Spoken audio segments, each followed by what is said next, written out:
And indeed, some are dead, some are fighting.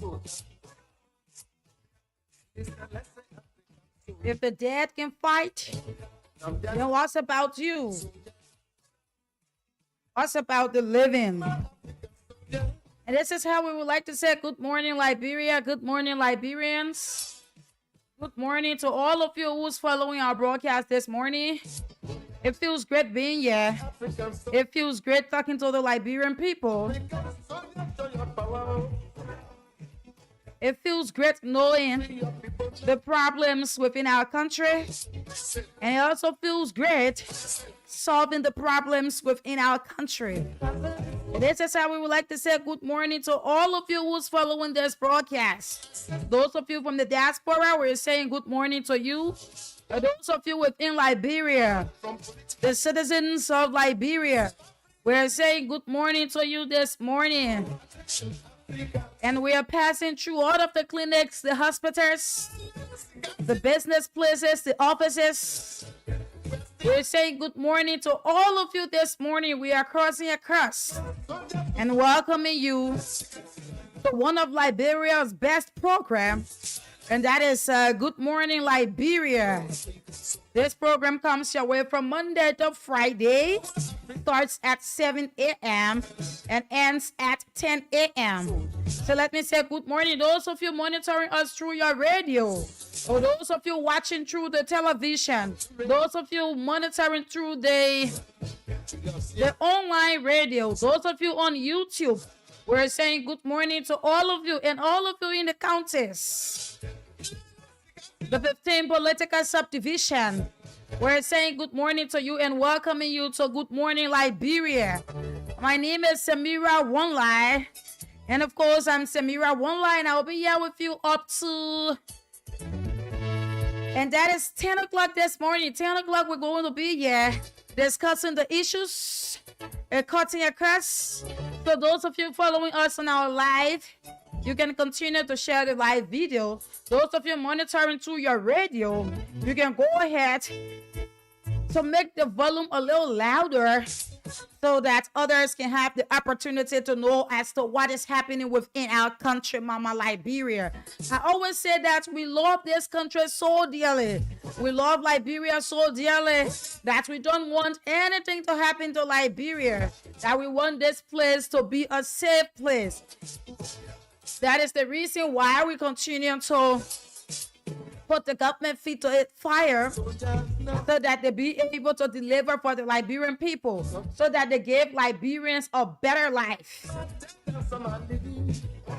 And let me say good morning to all of you. I know that you are getting me crystal clear this morning. It promises to be a very interesting conversation on the show here. This morning, the cash giveaway is also open.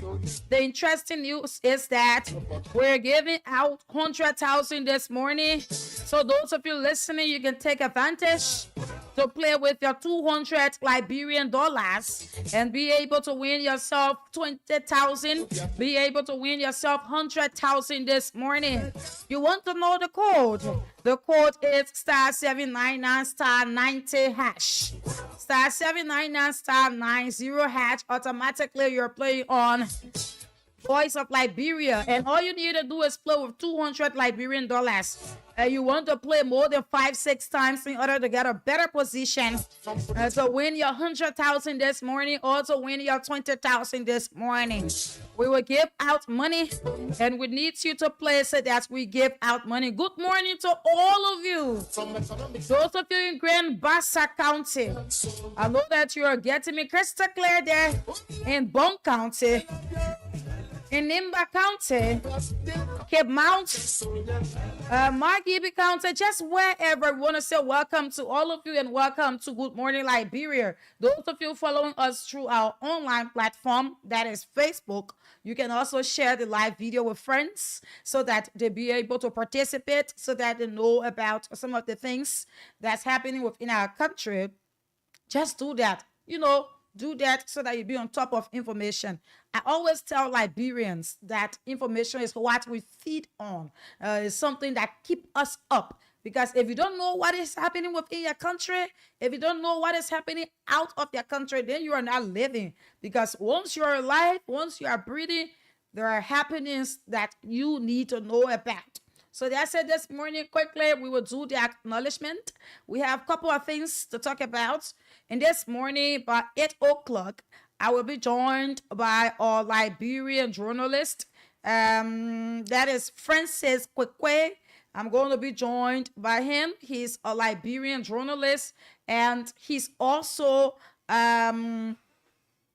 youth and civil rights activist. He's also an activist for the youth and also civil rights. Okay, so I'll be joined by him.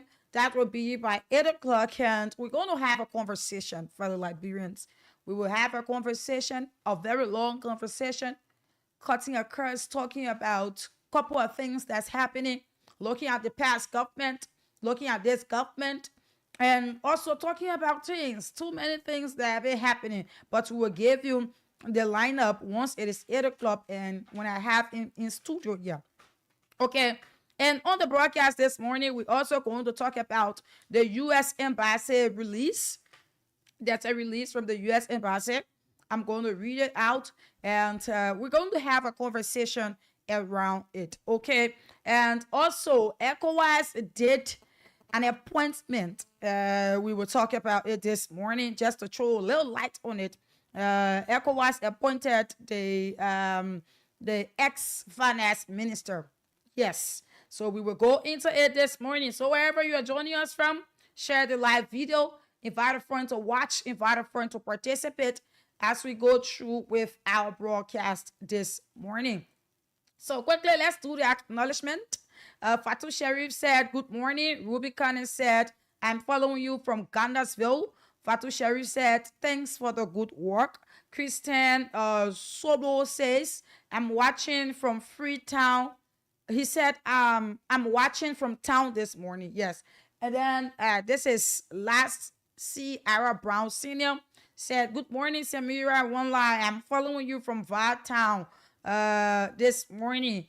And then CDC Papi Success Keita for Life writes, good morning, Voice of Liberia. I'm following from Duport Road. God, please have mercy on JNB Liberia. Please, Happy New Year, he writes. Joseph Colette writes, good morning, Voice of Liberia. I have more than 13 persons that are listening to Voice of Liberia this morning. It has been a while. Why?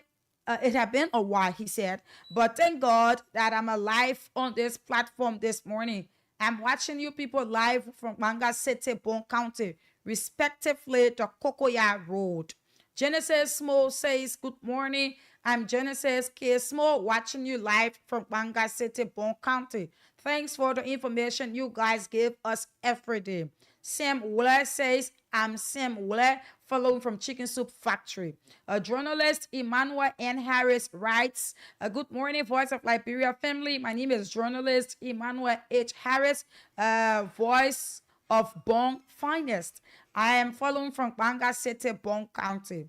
And then Roland Sua writes, good morning, VOL. I'm Roland Sua, watching from Johnsonville, Kankan Town community.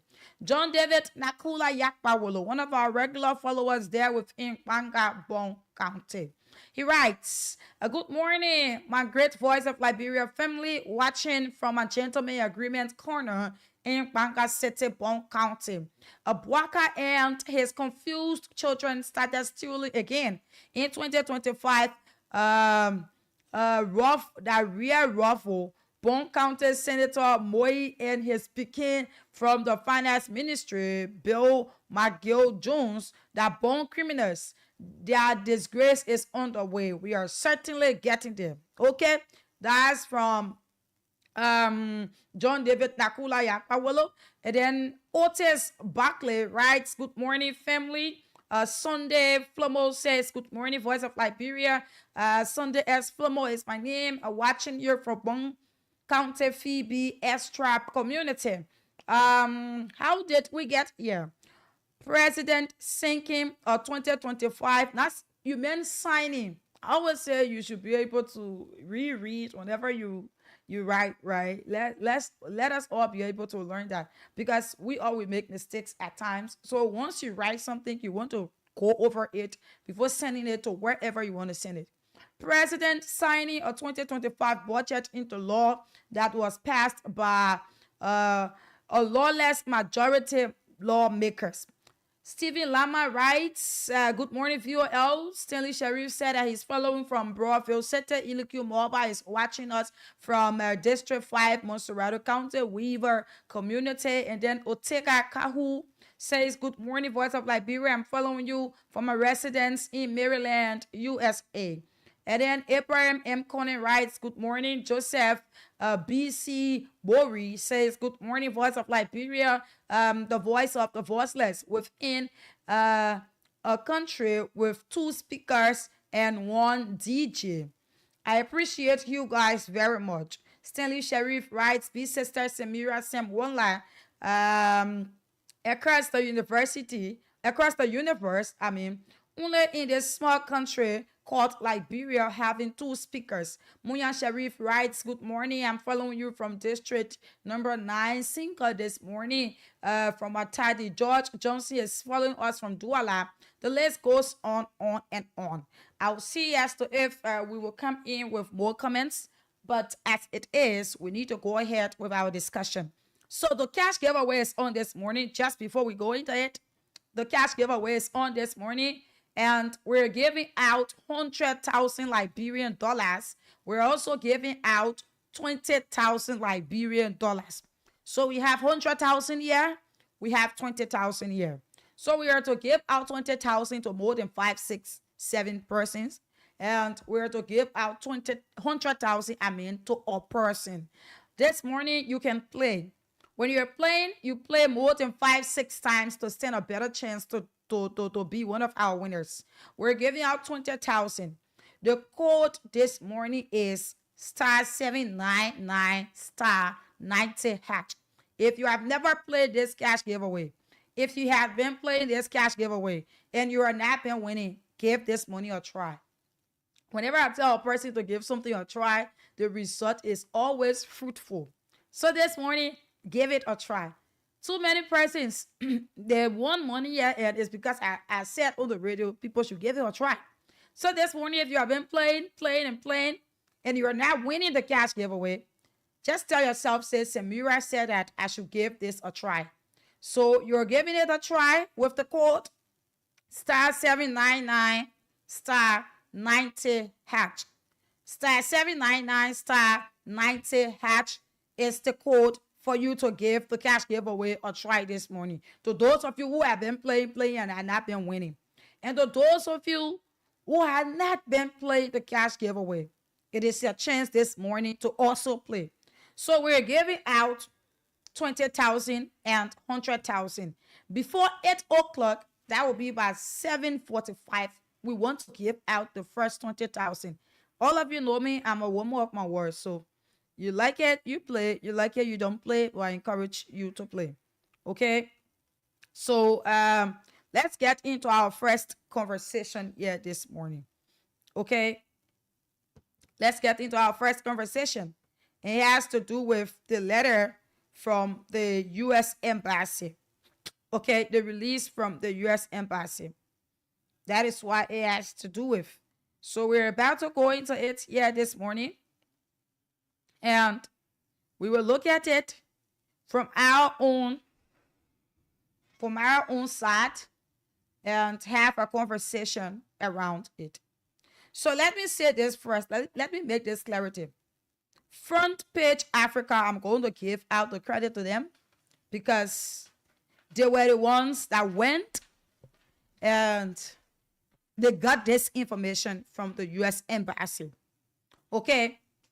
So, the U.S. Embassy said that a letter coming out of the Liberian people telling the Liberian people that they are to receive $322,441. It is a fake news.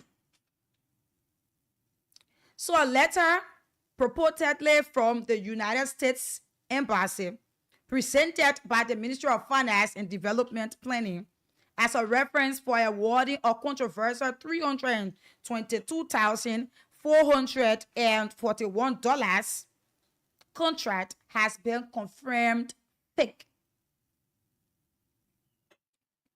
There you are. It has been confirmed fake. Right? Very fake. And also, the contract was awarded to the elite group of companies for printing and assessment. It has been the subject of intense scrutiny and accusation of self-dealing involving senior officials of the ministry.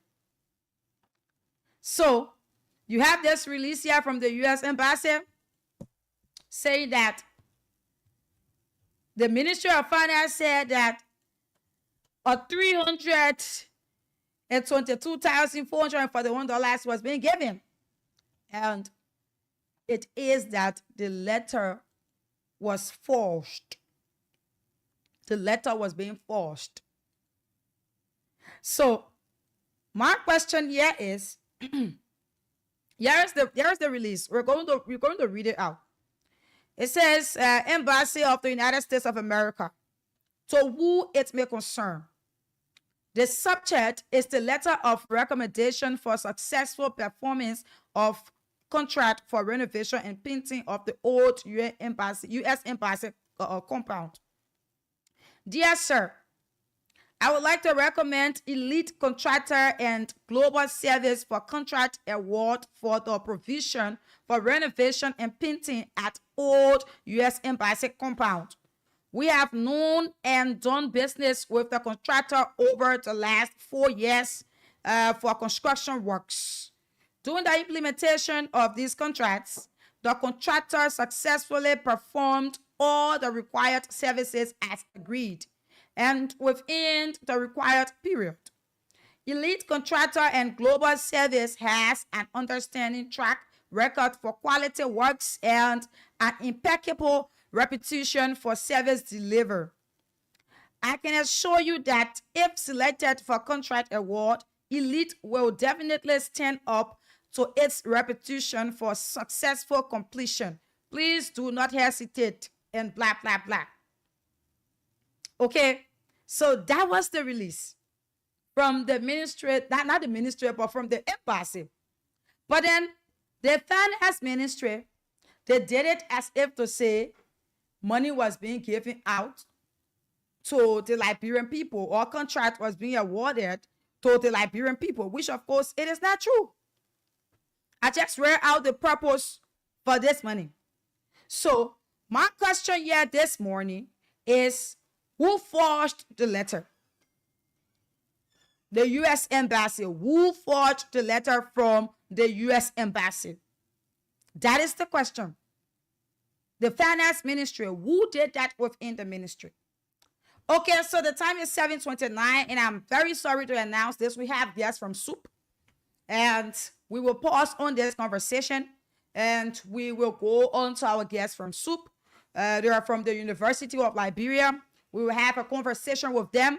And then when we get through with the conversation, we just thought it wise to read this out. When we get through with the conversation, our conversation that we'll be having by 8 o'clock, wherein a Liberian journalist named Francis Kwekwe will come here. We will have conversation around this letter that was being forged. And we'll have conversation around too many other things. Like I said, we're going to read you our plate by 8 o'clock or 8:15 when we have our second guest in studio here, who is a Liberian journalist. So we have members from SOUP. They're here, and there are a couple of things they want to talk about. As we all know, the University of Liberia is to open on the 13th of this month, and that will be this Monday, since school closed for, I can say, 6 months now, or 5 months and a half since the University of Liberia closed under Joseph Boakai regime. It is to open on the 13th of this month. So we have SOUP in studio. Just the other day, you saw that the campus of the University of Liberia, you had people protesting there saying that if school cannot open, there will be no SONA address and all of that. So we'll go over to them. And secondly, the president for the University of Liberia was appointed by His Excellency Joseph Yuman Boakai. So we will have conversation about the state-run university. So fellow Liberians, let us go over to our guests, but do not forget to continue playing the cash giveaway, because we want to give out money by 7:45. 20,000 we're giving out by 7:45. Let me say good morning to you. All right. Good morning. I'm Paul Duro, Secretary General on the Bureau of Press, Propaganda, Information Research, and Guidance or Stratification Party. And let me install you for affording your microphone so we can discuss issues relating to the growth and development of Liberia, most especially the University of Liberia. And to our people in Radio Land, we say good morning, and we look forward for a very fruitful and entertaining conversation.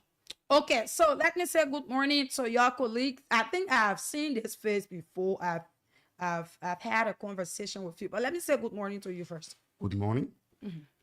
So my name is Boaman J. Pastor Power, and I'm the Assistant Secretary General for the Bureau of Propaganda Research, Guidance, and Information of the Vanguard Student Unification Party.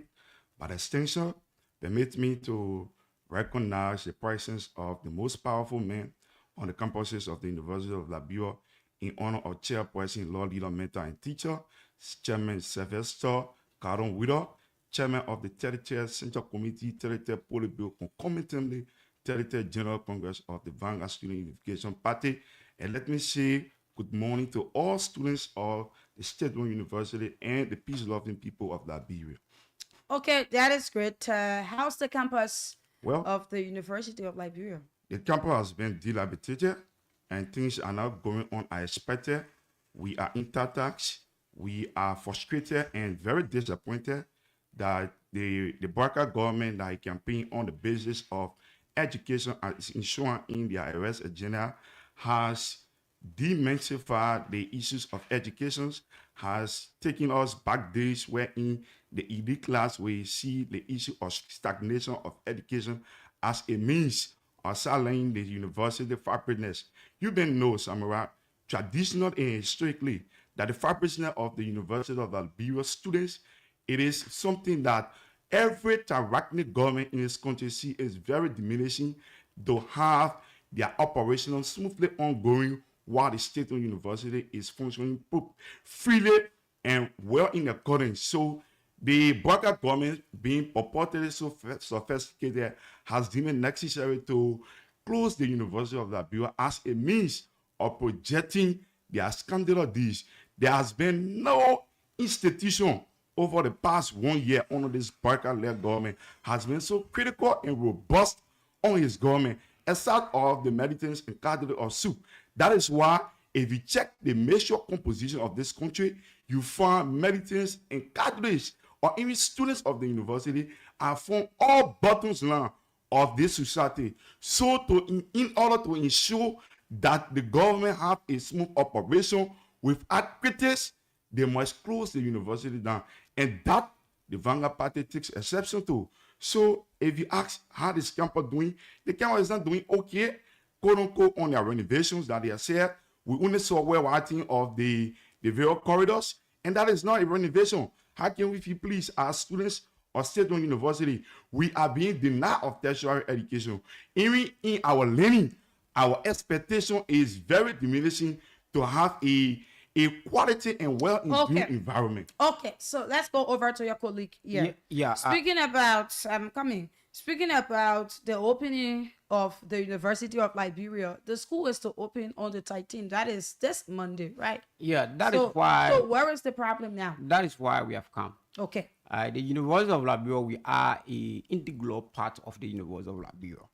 Prior to the date that they have given or shown, the University of Liberia have postponed the opening of the university over 2 different occasions. The first time we were informed that in August of 2024, the university is going to be open.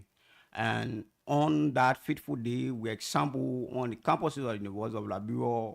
To our ultimate surprise, there was no lecturer. And then later, they informed us that school going to open November 18. November 18, we went to classes or went on the campus of the University of Liberia. There were no lecturers, and then they have postponed the opening to the 13th. And in this country, you cannot play with the human capital development of this country. The University of Liberia have been one of the labor suppliers when it comes to producing men and women in all administrative sector of this country. So when you close or you shut down the university for over 6 months, this does not just affect the undergraduate school. It also affects the law student. It also affects the medical school. It also affects the vocational school in Sinje. So we are informed the government on numerous of occasions. I can remember on November 18 when we example to demand the opening of the University of Liberia, police under the instruction of Reke Como, Butolax, peaceful student of the University of Liberia, for which a student was being arrested at the back of the pickup. While on handcuff, the men were being tortured on camera. So we are here to inform the Liberian people that President Joe Yuma Boaga, the old man who have been very much insensitive to the plight of the students of the country, because Joe Boaga as a president come on a mantra of RX. And in that RX agenda, they told us about human capital development that has to do with our education. And whenever the University of Liberia is being closed, it tells us one way or the other that you have been very much insensitive. This papi have made 2 trips in just 10 years, in just 10 days to the Republic of Ghana without any dividend to this country. But you will tell us that you are renovating the campus of the University of Liberia, and at source there will be no academic activities going on. So you're saying that it's because of the renovation that the school wasn't open the 2 times they said that they were going to open. That was the information that was being given. But if you take your microphone or your camera or your journalistic gadgets on the campus of the University of Liberia, the story is actually far from what is being given in the public space. There is no renovation activities taking place on the main campus right here at the Capitol Hill. There is no renovation activities taking place on the Phoenix campus. There is no renovation activities taking place at the medical school. Even the school ain't seen that. So it's just to tell you that this government have come to power to lie and to make their way through power, or to perpetuate their way through power through the means of propaganda and scam. And on Monday of January 6, 2025, the Alaba, or the chairman of the Studentification Party, made a policy statement informing the regime of the day that if the University of Liberia does not open this coming Monday, that is January 30, there will be no sooner. That is the State of the Nation address. But that is the main issue. Why do you think that the university might not open this Monday? So if you follow the University of Liberia Faculty Associations, their November 1, 2024 resolution they had, there were many things in showing. One of which you have the major issue of the appointment of the new president. One, couples of other, like the issue of renovation, salary, dispensation, and the likes of their moribund counts.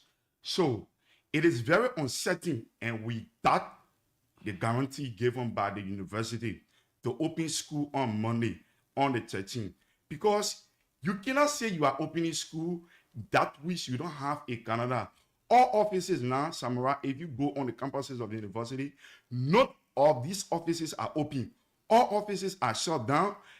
Normal operations of the university are stopped. How can the university open? You have a new student, you usher in new students. Right now, there is nothing about distributions of admission letter. Everything now is stopped. Then you say school gonna open. You just appointed a new president, and you say on the 10th you're gonna be your appointment. So from the 10th, which was to be on Friday, Saturday, Sunday, you're gonna carry on a net working to open school on Monday. So that is being doubtful, and we take exception to that on basis that there is no mechanism put in place by university. Just to add up to that, right? On that. We have offer that is the University of Liberia Faculty Association. Those are people who are charged and clustered with the responsibility to go into classes and teach or lecture the students for the advancement and the expansion of the horizon, so that they can be able to adequately be productive in the administrative sector of this country. They have refused to go to class. We also have OXA, that is the University of Liberia Staff Association, that should be in those various administrative offices, making sure they are attending to students and other issues when it comes to the operation of the University of Liberia. These people have refused to go to class.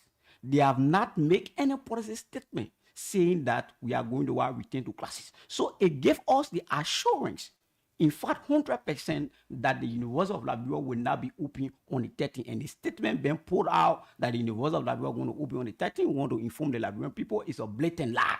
A blatant lie. And we are calling on all students of the University of Liberia to gather on the campus of the University of Liberia on January 13, 2025 to demand the opening of the University of Liberia. And we can assure you that if the university does not open, I can tell you, so help me God, there will be a unspecified revolutionary action in favor of the state. Okay, so if the university cannot open on Monday, meaning it's going to be the 3rd time for which, they have said that the university will open and it did not open. But here is the question. Have you people gathered any information from the instructors as to if there will be, are you seeing any sign that instructors will be on campuses in order to give a lesson, right? Like usually what the university does is that in situation of this, you find offer coming to the Liberian people, coming to the students of the university, and inform them that based on these resolutions, these conversations we have had upon the time, we are hereby going to engage your classes, and normal activities will resume predicated upon this day. Nothing of sort has been given. The issue of the staff association, nothing of sort. Since the university came out with a January release that school will open on the 13th, giving an assurance, we haven't seen a release from those who said that they are disembarked classes. It is not the university that said that there will be no classes. It was the University of Liberia Faculty Association with the staff association. So if school is to open, it must be given and be guaranteed by offer and also anything other than that, it is contravening the very principle for which school was disengaged or school was closed. So we're not going to adhere and cooperate with that. You saw when the militants and candidate of the party took a elaborate propaganda on the social media, giving a caveat that if school cannot open, we are not going to adhere to any constitutional mandate or Mr. Burka to adhere to any quote-unquote state of nation address. You saw what it did. The government in their mind thought to derail the tension and brought in an appointment of a president. But here, that does not scare us. It is not what we are discussing, whether appointment or not. We are discussing the opening of school. So even if you appoint a president, if school does not open on the 13th, we cannot guarantee the state of nation address. That was very clear. Okay, I'm coming. Just hold on. How is that going to happen? The whole state of the nation address business. You people said that if school cannot open on the 13th, there will be no state of the nation address. How is it that you're going to do that? Our constitutional right guarantee on Article 6 of the 1986 Constitution talk about that the state should make available opportunity for education and even provide necessary funds to facilitate in the process. So how is it that the SONA will not hold? The SONA is a constitutional mandate that the president should deliver on the fourth working money of every January. If the president refuses to adhere to Article 6 and Article 26 of the Human Rights Declaration, why should we abide by any state of nation address? If the law is unjust, men should refuse to go by it. And that is just being clear. I want to get this clear. Yeah. You lay out the basis from the Constitution, all of that. But my question here is, how is it that there will be no state of the nation address?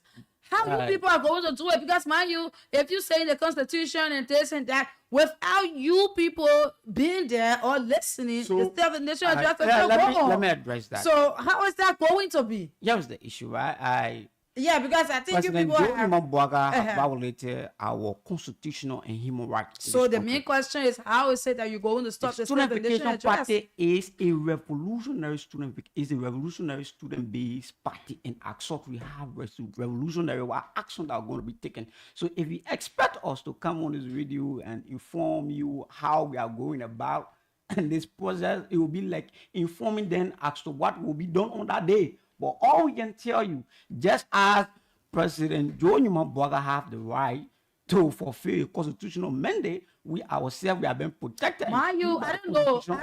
Of Liberia, some samurai in a example, and will tell you that there will be no state of the nation. In the simple understand that, we are telling you that we are not going to adhere to the state of nation address. And that the channel very emphatic on that if school does not open on the 13th, no military candidates of the party will adhere to any state of nation address. So whether or not we are going to carry in whatever form, the objective of that day must be that we do not adhere to any state of nation address. Because our constitution. But you not adhering to it doesn't mean that the state of nation address will not go. No. That is why we said we are going to take unspecified revolutionary action. Okay. So I heard your colleague. Just give me a minute. You asked a question which I want to attend to. You said, what's the assurance that school going to open on the White 13 and something like that, right? No, I said, how is it that you people think that school will not open on the 13th? And you people answer to my satisfaction. I just want to add up to it. Okay. In the budget of 2024, the fiscal budget of 2024, the University of Liberia received an allotment of 33 million.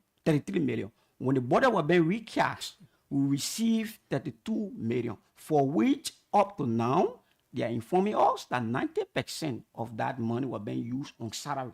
All of a sudden, surprising to us, the University of Liberia Faculty and Staff Association are telling us that they have not received that December salary, and that is one of their account. So if these people are telling you that they have not received salary and they are not going to class, and they are the one that's supposed to be in the real classes to make sure that academic activity take place on the campus of the University of Liberia, what's the assurance there? It's clear, it's crystal clear, like a white shot or writing on the wall. So the University of Liberia is not going to open, and that's the assurance that we are giving our people, that the University of Liberia will not open on January 13, and that statement is just a Facebook statement. And we want to inform the people that we are not carried away with the acceptance of the appointment of a new president. In fact, the appointment is long overdue. They were given 3 months to make a research to be able to vet a candidates for such position. And since July, that team was being set up. From July up to now, we have gone almost 7 months. And in a dying meeting where we are demanding the opening of the University of Liberia, and you come here, you say you have done appointment of a new president at the University of Liberia, and students of the University of Liberia will be jubilating and give you all of the applause. No, we are not carried away by source. The appointment is long overdue. The University of Liberia must open. And if the University of Liberia does not open, there will be no SONA in this country. Jared said, good. That's the point. There will be no SONA in this country. That is the point. So I kept asking about how this is going to be, because you're saying that if the University of Liberia cannot open on the 13th, meaning the president will not give his State of the Nation address. And I heard your colleague here saying that the Liberian Constitution gives Liberians the right to peacefully gather. That is something that it is true. You can gather peacefully and be able to give your plight or whatever. But here is the thing. The last time I checked, students of the University of Liberia, they were being chased out of campus. If I can recall about the Liberia National Police. And mind you, the peaceful gathering that you're talking about, this government, they see peaceful gathering as a threat. That is something I can say from some of the experiences that I've had. So how is it that you're going to gather peacefully? Because the last time, a person foot got broken on the campus there by one of the officers of the Liberia National Police. It was due to the same thing. And now you're saying that you stop protests knowing that you have this kind of police that you're having. How is that going to be possible? Or it's just a mere talk? So if you follow the track history of the Student Unification Party, you know that we are survived on directs, we are survived on tyrannisms, we are survived on many forms of brutality. Yesterday, we still remain very crucial in the Liberian people's society. We still remain in accordance of our principle and fundamentality. So, we are going to carry on our peaceful assembly on that day. There is nothing to be frightened about. Whether the police is sophisticated or whether the police are sent to a mafia or whatsoever. It is not our business. It is not concerned all. All we care about is on that day is to ensure that President Bunker does not implement a constitutional mandate because he has violated our constitutional mandate. Terms without number you have seen. Yes, of course, we are testament to that. Even the Secretary General of the 33rd Politburo of the party, Brother Odysseus Plomova, he was tortured by Greg Como and his police on ground that they assembled to call for the opening of school on the 18th of November. But that led to a catastrophic situation where medicines got breaking, that which you are a testament to. So on that day, we're not frightened. Like we said, we are going to assemble. No matter how the police come up, no matter how they're going to react to our assembly or they're going to interpret our assembly, we do not care and we are not frightened. If you have observed the Student Unification Party, we have laid on the tyrannism. We do not fear the opposing force. We always believe that whoever be the status quo of the day will always have the little folks in their hand to oppose the Student Unification Party. Okay. That is how we are surviving. Just to add up. So we will have to go. If you have followed the track record of the Student Unification Party on the then President George Weah, when we announced that we were going to appear before the U.S. Embassy, we received threats on our life, but we're never frightened. We appear on that day on the campus of the University of Liberia, we have been changed. But we maneuver our way, and in the tune of an hour, we appear before the American embassy. And on that day, we were been gruesome the handled by the CDC COP. But that did not deter us. With all of the threats we receive on our life, we stay example. So the peace of the state lies within the hands of the people of the state.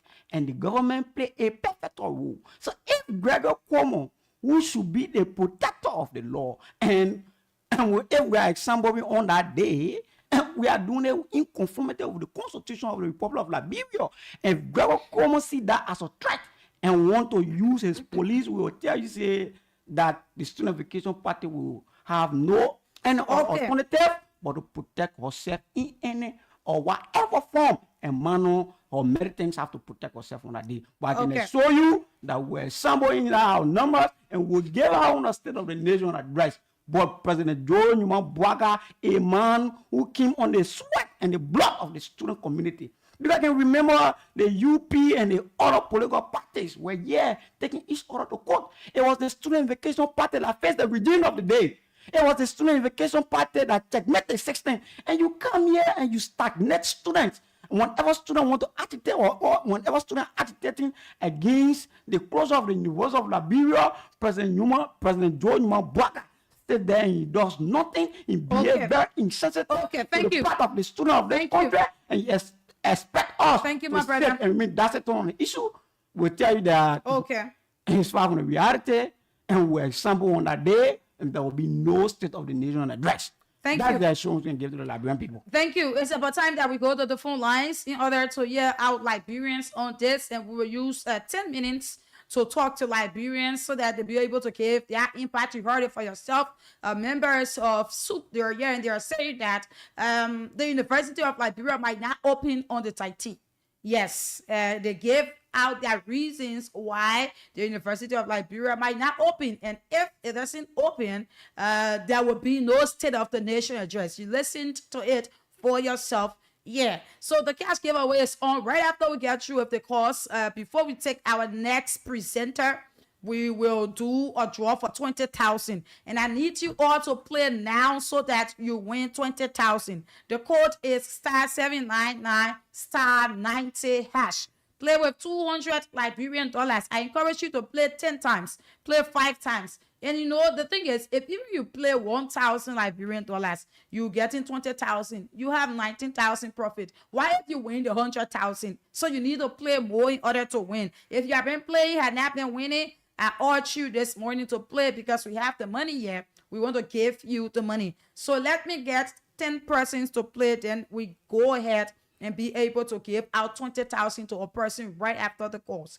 We have the phone lines already ringing. The numbers for those of you in Monrovia, you can call us on 0770 907907 0770 907907. In other words, 907 0770 907 the numbers for those of you in the counties, you call on 0773 419502 0773 419502, and the Lone Star subscribers can call on 0555 184711 0555 184711, and the number for only females can call on 0773 978564. These are the numbers to call to make your point this morning. We have members from, not members, you people are not members, so you people are, I should say, dignitaries, leaders. Leaders. Leaders from the SUP there. Good morning. Good morning. Good morning. I don't know. I'm not getting you. Okay, let's see. Good morning. This thing is ready. We need to get our producer. Yeah. Good morning. Good morning. Where is this producer? Let's talk to this person. Good morning. Good morning. Good morning. Okay, so I just read. I don't know what is going on. Out of the calls, it is not going through. People are calling, but then I'm not getting. Good morning. Good morning. Are you there? Okay, let's talk to this person. Good morning. Morning. Let's talk to this person. Yeah.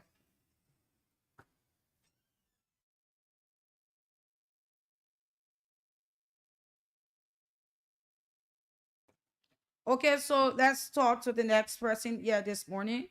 Let's talk to this person. Good morning. Oh, why is it I'm not getting called?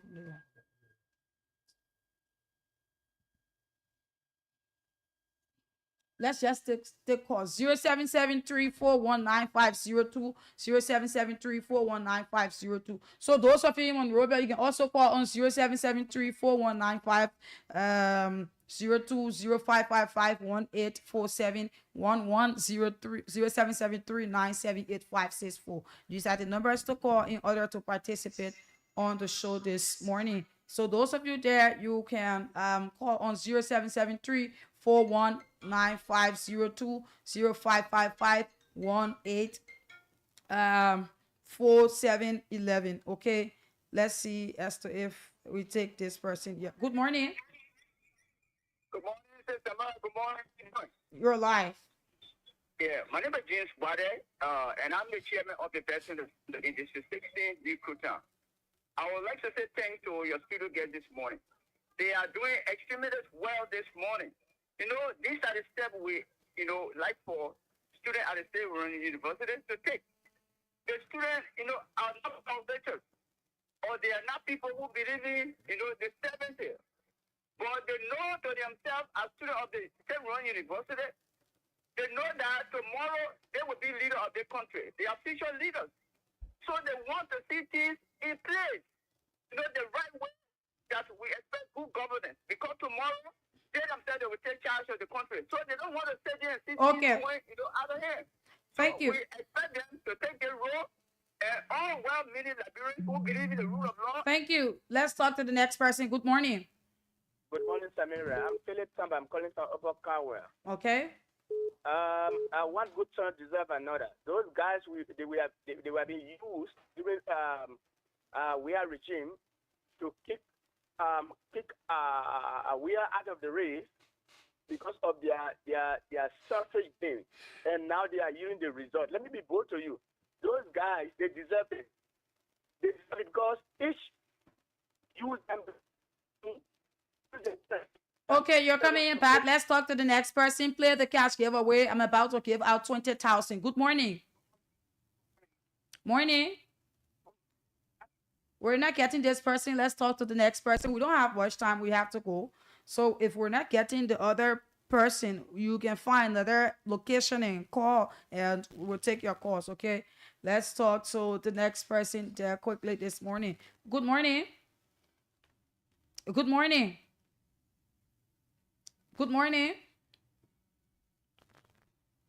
I don't know what's going on, but the calls keeps coming. Morning. Morning, Camilla. You're live. Go ahead. Yes, my name is Teresa. I call from Single. Okay. Camilla, I just want to appeal to my brothers because these police, they are not trained. Our mothers suffer for our brothers and sisters. They to go to school and they to learn before they can't kill them or harm them that day. They just forget it. The whole world would know the limitation of Joseph Bakali. They would know that he don't have leadership ability. President, we are saying, they said, I'm local. When he took over, the president never told them don't to put it.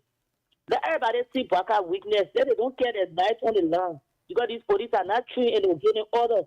At the end of the day, the poor parents will become the victim. I beg them. Okay, thank you. Thank The you. whole world see a weakness. Okay, thank you. The cash giveaway is on this morning. We're giving out 20,000 Liberian dollars. We're also giving out 100,000 Liberian dollars. A few minutes from now, we take a winner for 20,000. Good morning. Good morning. You're live. Yeah, this is Comrade James K. Calling from Think. Let me begin firstly by commending my DCF in the studio there, and to reaffirm the chairman of ever powerful ever progressive Vanguard Student Division Party's statement made recently that without the opening of the University of Liberia, there will be no state of the nation address. That is a policy statement, and nobody can fight that, and nobody can deny that. Thank you very much. Okay, thank you. Good morning. Yeah, good morning. You're live. Okay, this is G. Moses Why calling. Please And put I'm some filming- strength in your voice, brother. This is G. Moses Why calling, and I'm filming you on Ross Highway resident. Okay. Yeah, the student unification, staff or institute that I just want to appreciate their stand against, Joe Walker attitude towards the people of the Republic of Liberia. But anyway, not surprising because it was the same guy that Joe Walker used and came to power. And now look at the way he's treating it. So Joe Walker, he didn't kind of power to develop the country. Even now, he will say the human resource development. Because he don't even think about preparing Liberia for the next stage. Because the man is saying not prepared. But Okay. I just have to talk to them. I had to be careful because the police now, they know that the police almost behaving as domestic terrorists. So they got to be careful with that life because those guys, they understand by to do anything to please Okay. Joe Walker. Okay, thank you. Let's talk to this person, then we'll take the last call. Good morning. Good morning. You're live. My name is Wilfred Jacobs. I've been joining from Picano City, Grand Bassa County. Okay. Yeah, we're appealing to our brothers that will be going there that day. Let the protest be favor. It should not be destructive. They should not turn rock. Let them push the logic that they want to push. And let us push Mama Liberia forward and destroy or thinking rock. So I appeal to them. Let them hold the placards and the message should go across. Okay, thank you. The last caller, then we call it a day this morning for this segment and be able to move on to something different. Let's take that person. Morning. Good morning. You're live. Yeah, President Godot is leader of the Vanguard Student Unification Party. Yeah, I want to make this very clear. If the party says there will be no state of nation address, definitely the party have all means possible to disrupt that process. We don't care about the police. We are not deter. We are not deter. Even the anti-government someone else every day, and then we'll execute a third mandate by the chairman. Thank you. Okay, thank you. That's all the calls we'll take. We'll not take any more calls. Those of you putting in your calls, we want to say we're done with the call segment. We have to go. We have our next presenter out there. Like I said, that we'll have a journalist in studio here, and his name is Francis Kwekwe. The both of us, we will give our analysis and cut across the country with some of our thinking about some of the things that's happening within the country. And he's here already. We were to take him by 8 o'clock. And the time is 8:06. And let's say we'll take him by 8:15 because we have the cash giveaway draw to do. So those of you listening, like I said, we need 10 persons to play. Let the 10 persons play quickly. Then we do a draw for 20,000. So let's go over to our studio guest. From there, we take a 20,000 draw. You heard all of the callers. What's your parting comment? Thank you. So we do appreciate the input of the Liberian people. It is something, you see, freedom of speech, it is something that stood for. So whenever it is being expressed or it's being exercised, we feel proud that we stayed alive and see what we fought for or what we envisioned is being implemented. So to the many callers and those who shoot their way but didn't come to, we'd like to say thank you and we keep the engagement ongoing. But to those who were being sentimental about their party affiliations, that is, we are being used, we are being stooges of the regime and works of folks. So if you've been following the Students Unification Party and its itinerary, you will get to know that we do not owe allegiance to anybody in this country. We do not have a political institution, a GOPA, or a political loyalist to anyone in this country. All we care about it is our education, and it's about the well-being of the Liberian people. It is practical now, Samura. We are being affected. It will be the same Liberian people that after 6-7 years at the university, they will come back to us and tell that we not see of our learning. But today, we are instituting and demanding that their president, that Mr. Burka, open school so that we have this tertiary education and graduate in time or on time. Then they are telling us that we are being used by whom, and we do not care about that. Okay. So to conclude, the Student Unification Party in movement for now will be responding to the appointment of Madam Mankpanyan. So the press are invited, the Liberian Marxists are invited. So that will be on today. On today, a moment from now. So we're going to respond to the appointment made by Mr. Burka with regards to Dr. Ladi Payan. So we encourage everyone to make their way at the main campus so you can listen to the chairman of the Student Unification Party giving the official officiations of the Student Unification Party. That one you gotta pay for that one, yo. Yeah, you're making your announcement on our radio, not free, yo. No. Okay. No, my man, let him pay. Yeah, what you gonna be making that announcement on our platform for? No, we just giving the courage. So of the you people. sell it out yourself already. No. So you see a place back now. The Student Unification Party is noted for in terms of publicity on what that's part this microphone. So the way you do it, just now you gotta pay smarty. No, it's not a publicity. It's just a means to most of Tamora so that you have a balanced media report tomorrow. Okay. You know, as a student of revolutionary science and dialectics, we have been told about thesis, antithesis, and the scientifics. Thesis has to do with the continual comparing up of contradiction within a state that necessitate the actions of mankind to struggle. And what was those issues that students were being confronted with that necessitated their action to go against the past regime were issues of sorts, brutalization of students by the CDC COP and then the Secretary General of the student of CDC in President of Jefferson Tamakodi. So when people call here and tell us that the Student Vacation Party is being used, then they are not doing conscience to themselves. They have not gone to read the track record or to read history to have a sober reflection about how this party proceed. So as such, we will say it's because of ignorance. Some of them call and make some of these statements, but we are not deterred. And to just close on, let me tell you about a Dor Kopo, the Commerce Inspector General of the Republic of Liberia, a man who has refused to discipline himself to go to class and learn exercise restraint.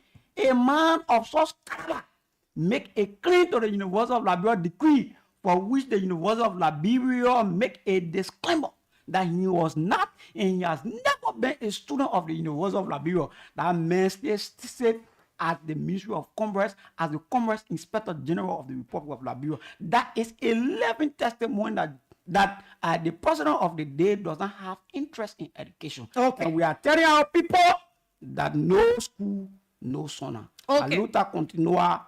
Thank you for the time, and thank you, and thank you. Okay, thank you so much. 10 minutes past 8 o'clock. That's how we conclude. You've listened. The University of Liberia is to open on this Monday, which will be the 10th of January. But we're getting information from hierarchies or leaders of SOUP, and they're saying that the university might not open. And if the university cannot open on Monday, there will be no State of the Nation address. You just listened. So we said that right after we take our guests, we go into that is do a draw for the cash giveaway. Those of you listening, you will have to play the cash giveaway this morning so that you'll be a part of our many lucky winners. We're giving out 20,000. We're giving out 100,000. 100,000 is on the go this morning, and we're also giving out 20,000. We're giving out 100,000, and we're also giving out plenty money yet this morning. So all you need to do is star 799 star 90 hash, star 799 star 90 hash, and then you play with your 200 Liberian dollars and be able to win yourself 20,000, or be able to win yourself that is how many thousand again? 100,000. Good. So star 799 star 90 hash. You know, this helps a lot, right? We've gotten people who they won 100,000, they won 20,000, they won 50,000, they won motorbikes, they won iPhone, and all of that. So the exciting part about January part of cash giveaway is that the three wise men ends this January and it ends on the 10th of December. Of January, excuse me. So there will be a house that will be giving out in Masha. Yeah. There will be a house that will be giving out in Masha.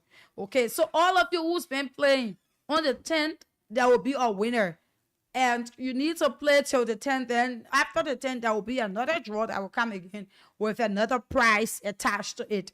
But this one, it ends on the 10th of this month. You want to play this morning specifically, we're giving out 100,000. We're also giving out 20,000. So for those of you listening, you can play now. If you have been feeling discouraged, those of you out there, I know that some of you have play, and you're not getting anything. But, you just need to continue trying because losers, winners don't quit and quitters don't win. Yeah, that's the code. So all you need to do is dial *799 *90#. And then you play with your 200 Liberian dollars and be able to win yourself 20,000 or you win yourself 100,000 this morning is what we're giving out. You can play as many times as you want to play. Okay, it is open. So we're about to call our first winner for 20,000 as promised. Let us get our first draw for 20,000 Liberian dollars. So the code here is we will call for the first. Okay. This number is out of coverage area. We are to call 3 times. If the person cannot answer within the 3 times, then we draw another winner for 20,000. So this person I'm calling, this person won 20,000 Liberian dollars, but I'm not getting the person. So if I cannot get the person, I will have to, move ahead and be able to get another winner on the platform. Okay? Okay, this person answered. Good morning. My name is Samira One Line. I'm calling you from Voice of Liberia. Your name and where do you join us from? You're not calling me. You're joining me from Topo Village. Okay. So you did play the cash giveaway this morning. How many times did you play, my brother? 4 times. So what's the code this morning?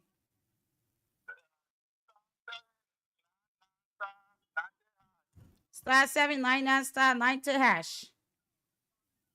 What is your name, please? Harris double. Is that DOBOR? Okay. Harris double.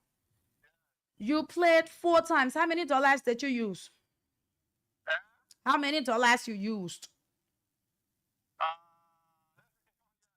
Say? 800. You won yourself 20,000 Liberian dollars.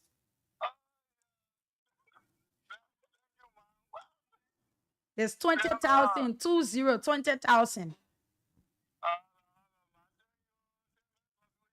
So you have been playing this cash giveaway?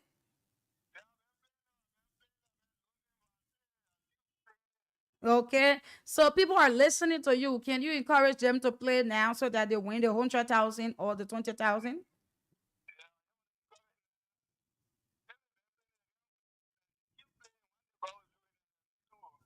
Okay, so we are to send your 20,000 Liberian dollars to you, but once we send it, you can continue playing. You might win the 100,000 too.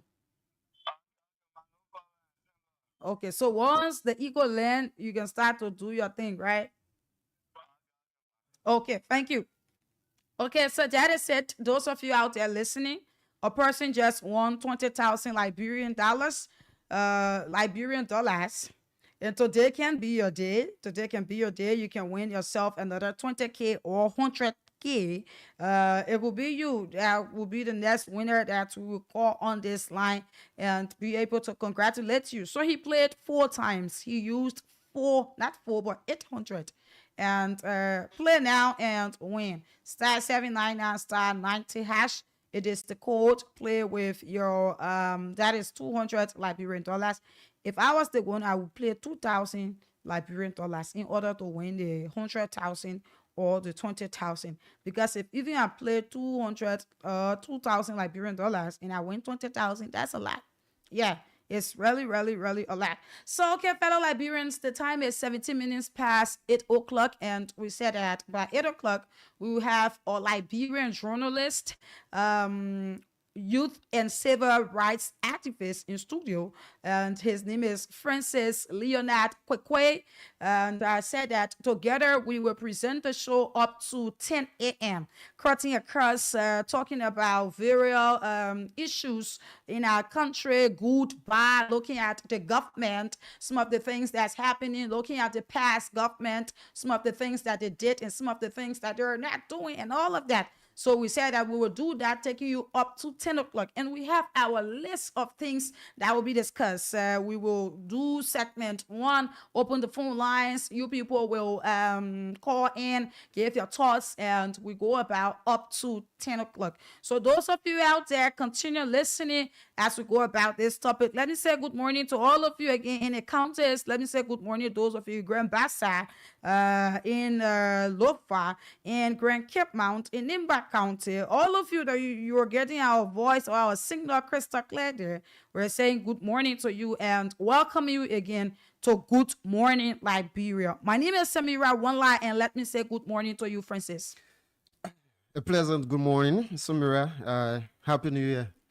Many other returns. Yeah, so you ran away from me, so anyway. Yeah. So let me just cut my own quote. Yeah, Francis is a very good friend and brother.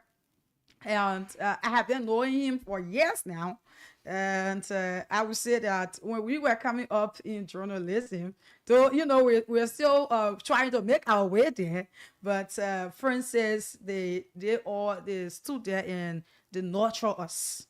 Right, they were there to tell us, do this like this, read the news like this. Don't see him; he's looking smart, but there's too many things that he can do. Right, when it comes to the journalism field, right? He taught me and said, read the news like this, write the news like this, do it like this, and it was a great time. We worked together at Brush FM, Sam TV, and at the time I was one of the interns there. I can remember. Yeah, sure. And we have Francis. I always used to be around him in order to learn it. At a point in time, I said, the way in which you can run the morning show, Francis, I really like it. When I hear Francis talking on the radio, I'll be like, my man, you're strong. But he's a really great writer. He writes well. But Francis, let me say welcome to this platform. And sure. This is your platform too. I'm honored. The fact that at least we have people like you that, are trying to count on some of our contributions to society. We believe that there are more that we need to do, right? And, let me also commend you. You are doing extremely well. Many times in the morning. In fact, you have made Voice of Liberia my favorite radio station right now in Liberia. Just because of you, I want to always listen to you in the morning. I feel proud. Looking at you the very first day, you sat behind the microphone, very shy. I forced you to talk.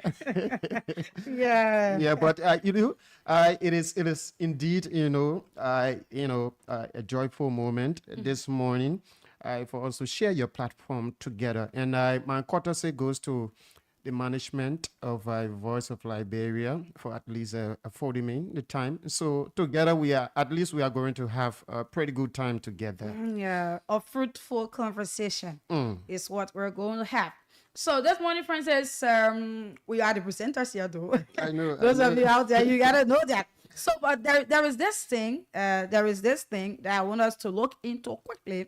Before we go on to other issues, I know that we have your plate to look on, but this thing that has to do with the forged letter from the U.S. Embassy, is something that I thought for us to look at and be able to enlighten the Liberian people minds about it. And we're going to start the conversation like this. I'm going to ask this question. Is it that almost everything that will come up within the Joseph Yuma Boaka-led government is going to be some kind of fake or forged document.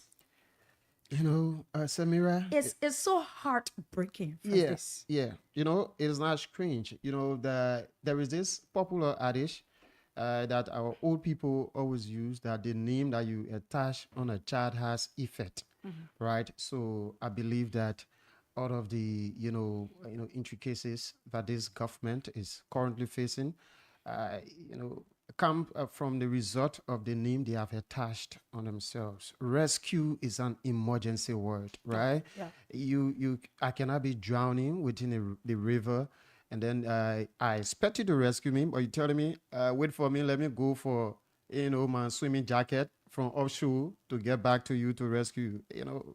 Probably that person might be contributing to you getting drowned. So, there are a lot of things happening within this country. And sometimes when we speak on those issues, people, try to brand us, as partisan journalists. But they fail to know that we are all Liberians. We have our own independent opinions, right?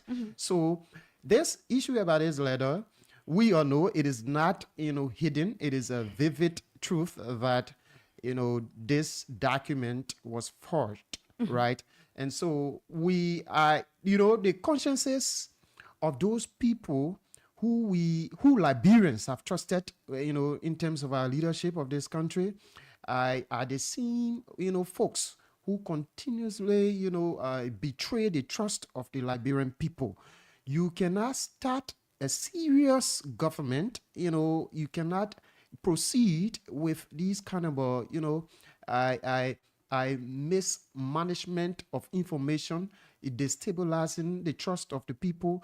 How will you forge a document? Now, the Ghanaian government is a mature government. While it's true that we obtained our independence before Ghana, Yeah. but they have grown maturely in terms of democracy.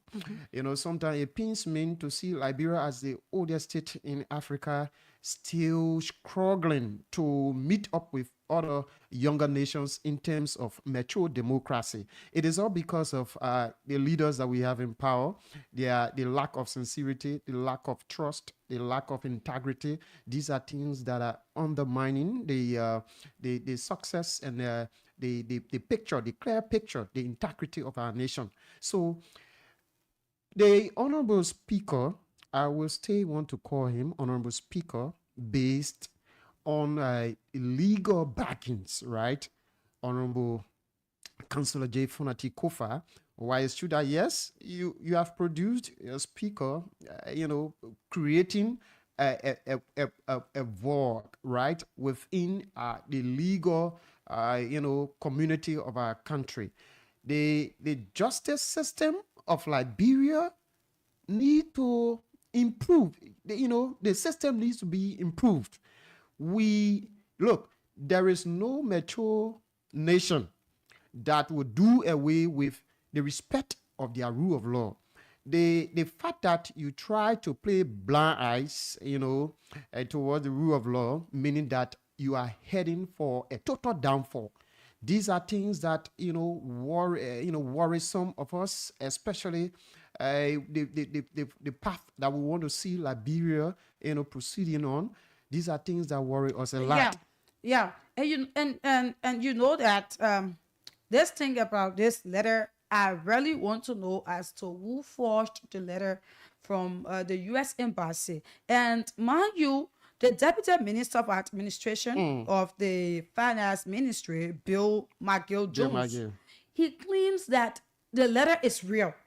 But then when the U.S. Embassy was being contacted, they said that it is fake. It is fake. The contract was not awarded to them. Yeah, sure. So imagine your Ministry of Finance going on and doing such thing. It takes my mind back to this yellow machine. The yellow issue, machine. right? The saga where in the yellow machine came in And then the president could not tell us as to where this machine came from, who's the source, who behind it. The only thing he could say to the Liberian people was that it is a gentleman agreement. He got it from a long time friend. Looking at the worth of machines that were coming into the country. 285 pieces. Yes. How many did the Liberian people witness entering It was, I think it was 3. At the end of the day, we could, up to now. Do you see the hypocrisy? The kind of trouble the president and his surrogates are reigning, on our nation? You cannot, publicly disclose that 285 pieces of earth moving equipment, coming within the country, and just to witness 2 or 3, you place the president photo on it, like a billboard parading the streets. You did all of that, and then the scholarships, it came 285 persons to go to the United States of America. That one, it was a flop. Hey, it did not work.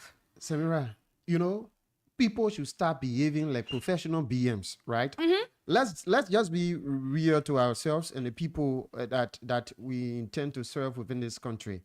Now, this is where at times I wonder the mindsets that our leaders are using to derive at these conclusions. You cannot use state platforms and make these publications. You're using official. Now, let me tell you, the country right now, there are a lot of things happening. There are a lot of, the poverty rate is increasing. The issue about the employment rate is decreasing. Mm-hmm. The issue about people wanting success and opportunities, that, aspiration is growing on a daily basis. So imagine that once in the morning when I wake up and I see on the Ministry of Finance, the Ministry of Foreign Affairs platform, or you have to pay a certain amount. Even when you tell me to pay 1,000 United States dollars, I will be in a hurry to pay that 1,000 United States dollars for that opportunity, because I am accessing the information from an official platform of the country, the Ministry of Foreign Affairs. So you don't expect me to, question such publication. Yes. This is the damage that President Bouaka and his cadres, I want to call them cadres, right? Because we need professionals to run the country. We need professionals. People are desecrating the sacredness of the country, the official platforms of Liberia. Can you imagine somebody will be looking at our e-mansion platform and using it to be doing our official Facebook posts all around? Exactly. Here? That is you the cannot point. Do that. To tell you that how low they have brought the seat of the presidency. They have brought it low to the belt, to the extent that there's a couple of things happening that you're not just understanding it. Imagine these are institutions that they are credible. They are to be credible. Yeah, sure. Yes, sure. They are to be credible. Like Francis said, I would not see information on Ministry of Information page, and I say this is not true. Like when they went about it, then I think suspended that guy from the Ministry of Information. There, yeah, sure. Because Matthew Yemplu, because he said that this is not real. And imagine, our country Minister of Information, he agreed to it that it is real. So you see the kind of people that we have in society. You see as to what they bring. The whole governance space, it is something different. Samira, I from the onset of this government, the very first day, because the fact that inauguration has taken place, effective workings of the president begins, right? Yeah. So imagine that close to about 650,000 United States dollars was mismanaged by Madam Miata family for the inauguration. Can you imagine? Up to now, we cannot get a clear picture. And now, mind you, that money is not President Bouaka's personal money. Yeah. It is taxpayers' money. There is no proper outcome we have obtained from that about 650,000 United States dollars inauguration funds. And so I'm not even cutting you up. Even the chairman. Yeah, Luto Tape, Exactly. 360,000 for the districts in terms of celebrating the inauguration. Yes. So if you try to play blind eyes as a leader to these things, they are recipe to create a chaotic leadership for you. Now, President Bouaga, I am not, surprised of the kind of leadership he's parading. President Bouaga needs to improve his muscles in terms of leadership. He needs to be strong. President Bouaga is weak in terms of making decisions. Now, to produce proper accountability within your leadership, you need to stand strong. You need to stand tall. Forget about relationship. That place, the presidency is not your family property where you sit, you say, oh yeah, my beautiful wife, Katumu this morning, I want to eat tobogi. You decide. No, you are running the state on behalf of the Liberian people. Yeah. The Liberian people are those who employed you. You have been paid by taxpayers' money. Look, we need to respect what we do in this country. People overlook these things. And this is where, we worry about the future of Liberia. Those elders, we believe that should be plotting the map that we will look at tomorrow as young folks or, photo shoot. They are actually not doing, justice to the young people of this country. Now, mind you, there are a lot of things we are aware of that this country is lacking under the leadership of President. Look at this other show where you went, you brought 2 NTA buses from Ghana. From Ghana. What is the outcome? The death trap. What is the outcome? And when the buses, when they came in, we dig up some information and we told the Liberian people that these are all old buses. Yeah, they only went and branded the buses. We played the video here from Ghana wherein they're showing all the old, and the people from Ghana, they said that those buses, they were death trap. Yeah, sure. So the people of Ghana. Sure. And then they rebranded them and brought them to the country, saying that they wanted to ply the screw. 2 weeks did I even pass, one of it broke down and they were trying to fix it. Yeah, sure. Look at the buses that they were bringing. You know how I really see this government, Francis. I see it as a government wherein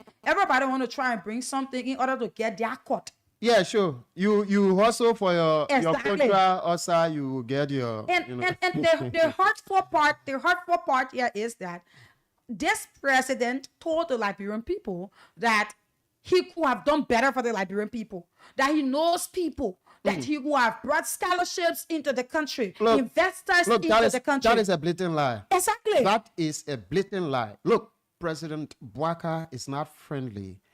Yeah, most of his friends he has are from Foya. I'm not saying that he doesn't have friends. Yeah, probably he may.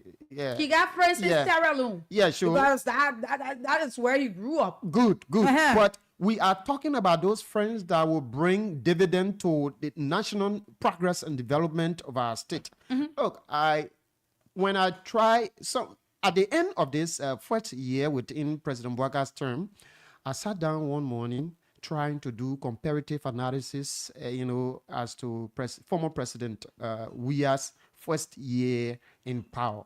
Former President Weah was able to attract several resources from the European Union, from France, within just a year.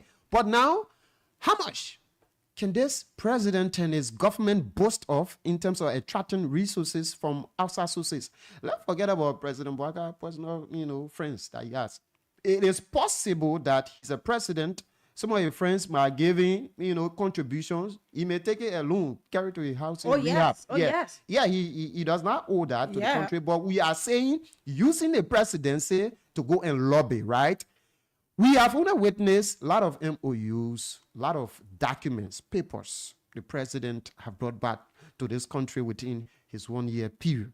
So we are going to conscientize continuously our people about this kind of a bad leadership that they have produced within Liberia.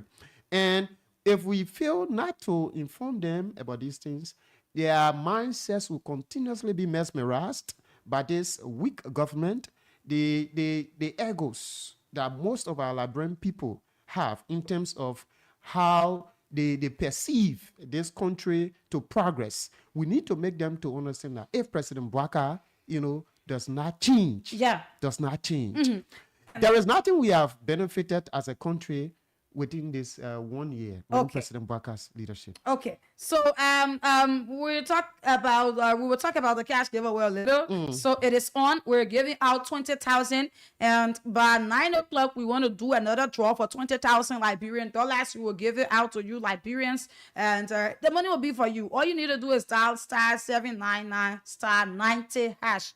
Play with 200 Liberian dollars and win yourself or 20,000 Liberian dollars or 100,000. The way in which the country is going, everything is hard. So you want to play with 200 to win. One person just won 20,000. You could be the next in line. *799 *90#. It is the code total. So, Princess, we looked at the letter set. I want for us to look at this set wherein it has to do with the unemployment within our country, the downsizing within our country from various ministries. And we look at Liberia as a whole, as to how its citizens, as to how they are living in actual poverty, as to how nowadays eating has become an achievement for Liberians. Can you imagine the school year? For school to open in September, people went and they did self-pay with their child. Let my child enter school and get the money, I will pay. Civil servants, they said that we will pay you people. We will pay you people extra. You harmonize my salary, you harmonize your votes. Where are we now? Looking at it under this. We're trying to catalog some of these things. We are trying to reflect some of these things to you people's minds so that you'll be able to know as to what is your accomplishment under this regime. What is it? Mind you, some people they have good things to show, but we're talking about the majority. Liberians. It's not just the elites who are there enjoying, who battery on their machines and making up to 15,000. That's why it's machine. No, we're not talking about that. We're talking about Liberians. And now they are talking about taking young boys from the streets. Can you imagine? What method, what system have you put into place? Have you checked on Senator DeLong's rehab, the progress, since he make publications? It was just a graduation he had. Yeah. That's just a graduation. Since that time, I have not yet heard about it. But it will interest you to know that, what DeLong said just a day or two ago. DeLong said if Bouaka is not careful, 2029, we are winning. Well, yeah, because look, the signs are clear. They are visible. The guys from the house, the political house of President Bouaka, they have all betrayed the Liberian people. They have seen that the trust and confidence that the Liberian people place in them have been squandered. Look, I cannot tell you, Samira, that I am a wasteful person. I have wasted resources. Then you look at me and just trust me with, another sum of resources, thinking that, I'm going to just change overnight. Look, if you are a squanderer, it is a character. It is a characteristics that you possess. It is something that, that have been embodied within your mind, your spirit, your activities, your doings. So these things are not strange. But now let's go to the issue of this unemployment, aspect within our country. Firstly, we are not just criticizing. We are also providing the level playing field for at least providing some recommendations. Yes. There are a lot of ways and means that I do believe that this government can be able to raise resources, be able to create employment opportunities, for deserving Liberians. We have a lot of companies, concession companies operating within Liberia. Start to revisit those concession agreements. You cannot allow a company, for an example, to be doing rubber planting in Liberia, extracting the raw materials, and giving them 100 privilege to export the raw materials. Now, in economics, the GDP, once you are doing more importation of finished goods, the GDP is going to drop. So allow those companies that are within the extractive industry or that are within the primary industry to create what we call manufacturing, to establish factories, right? To establish factories to transform those raw materials into finished products. Now, for an example, if Firestone, extracting rubbers, and Firestone, went about to establish slippers factory, buckets factory, shoes factory, there are a lot of Liberians who are going to get employed. Yes. Right? Yes. Not just the few handful of people that are on the farm there operating. So the government need to revisit some of our concessions around here.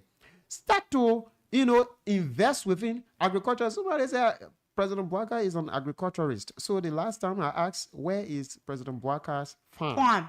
Now, we may agree that he has a garden. A garden is different from a farm, right? Now, where is President Bouaka's farm? What economic contribution is this farm make? Look, not just president, right? But let's look at legislators in other countries. If a legislator of Nigeria will tell you that I have a farm, probably that farm covers the entire geographical landscape of Liberia. So imagine the produce of that farm. That produce is going to have serious economic impact on that country. So if the president has a farm, if you are growing rice, how many bags of rice are we taking from your farm to contribute to the rice market within this country? We are still importing 98 to 99% of the rice we eat in Liberia. This agriculturist president invest in agriculture, open up the sector, subsidize farmers with materials and fundings, right? Look, farmers are struggling. We shouldn't just look at politics. Let's look at those grassroots issues, right? The farmers are struggling within Liberia. This man has his farm way in Foya, in President Bouaka's hometown. This farm is producing let me just call it a crop that quick to spot. Let's look at pineapple, right? So if you have harvested your pineapple, banana or cucumber. Okay, let's look at banana, right? It is mature, it is ripe. You harvested your banana. Now, the accessibility that the farmers should have towards the market where they will be able to exchange the goods in return of some of the financial benefits. The accessibility is poor in Liberia. Even the transport. Right? That's the accessibility of transport. Let's not look at the roads. Bring banana to town. Some of the farmers do not even have cars. Now, the Ministry of Agriculture established a system there where the agriculture ministry will be able to reach to those farmers who are unable to bring their produce to town and purchase them. Let the people see the worth of their hard work. Look, there is nothing doing. I'm president of agriculture because this president has an agriculture background. Good. So he has made zero contribution towards the agricultural sector within his 1 year on a review. Zero contribution. Farmers are struggling. Look at the National Agricultural Fair program they hosted at the BW in Magibi County. Look, it was just like talent show. People just want to show themselves, come around, wear your farm clothes, come and bluff. Is that what we call agricultural fair? We have seen other countries, carry on agricultural fairs around. And you just named out some of the areas that should be looked at in order for Liberians to get job. Because mind you, the unemployment rate in our country, that's the reason why the tension that Francis will stand, the tension that Samira will stand, other people wouldn't stand that. Other people, if they go out of job, as for me, if I go out of job, which of course, if I work in the government, I go to job, I could bear the tension, right? But Yeah. some people, they're not used to that. And once they're not getting anything, that's the reason why you see people killing themselves around here. The crime rate will Yeah, increase. The because crime they rate cannot will stand increase. it. And the government that needs to do better when it comes to employment. Look at what the government did. George Weah government came in. George Weah said, okay, he started the harmonization. And he said, okay, since you people are here and you're making this money, we're going to cut your salaries and employ more people They so that castigated. people can have something to do instead of sitting home. Imagine, do you know how many graduates the University of Liberia can put out within a year,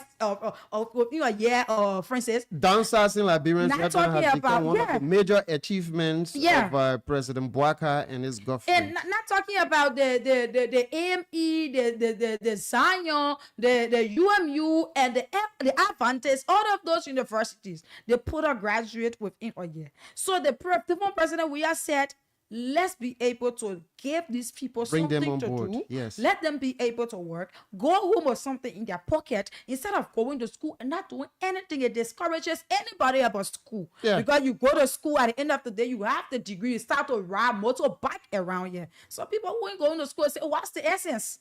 So Yara said, you'll be able to come and work. The thing here is that not everybody will get white collar job No. or office job. No. But the working that we're talking about, somebody could serve as receptionist. Somewhere. Oh yeah, someone who serve as janitor. They have somewhere that they are getting income from. So he said, let us do this and bring people on board. People castigated it, they criticized it, they said that it was not good and everything. Now, Mr. Bouaka came to the Liberian people and said, all of these things that the people did, didn't do it the right way. You are giving power. Yeah, I'll come on Liberian way. Yeah. You are giving power. I will show you what I can do. In fact, the arrest agenda. All the men nothing, everything making said they rescue, the arrest. Why you said are you what is you know, No, President, that's the real what are you arresting? Man, resting all Liberians. You know, I have this slogan, and people always laugh and say, I said, this thing will reach everybody. Yeah, Yeah, sure. it's going to reach everybody. Everybody will feel the Everybody will impact. feel it. The impact or whatever they support, the consequences, whatever they will feel it. So the man said, your way, I come to arrest this. The man said all of these things resonated with Liberians. They sat down there. They said, yeah, it's not a bad thing. You have your right to go and vote, whoever. We're not saying you are not right.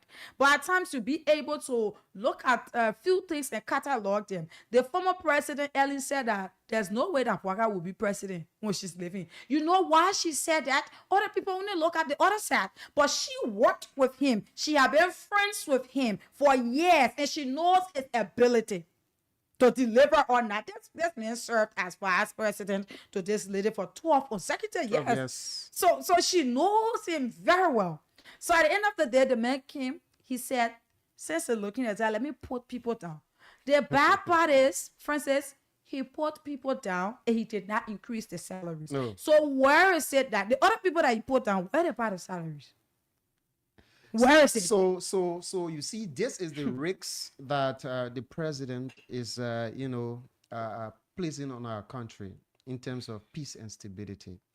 If you take this guy from his job where he was making, for an example, $250 United States dollars, he has a family of 3 or 4, and he's the one, shadowing all of the responsibilities of that family. You take him off the job.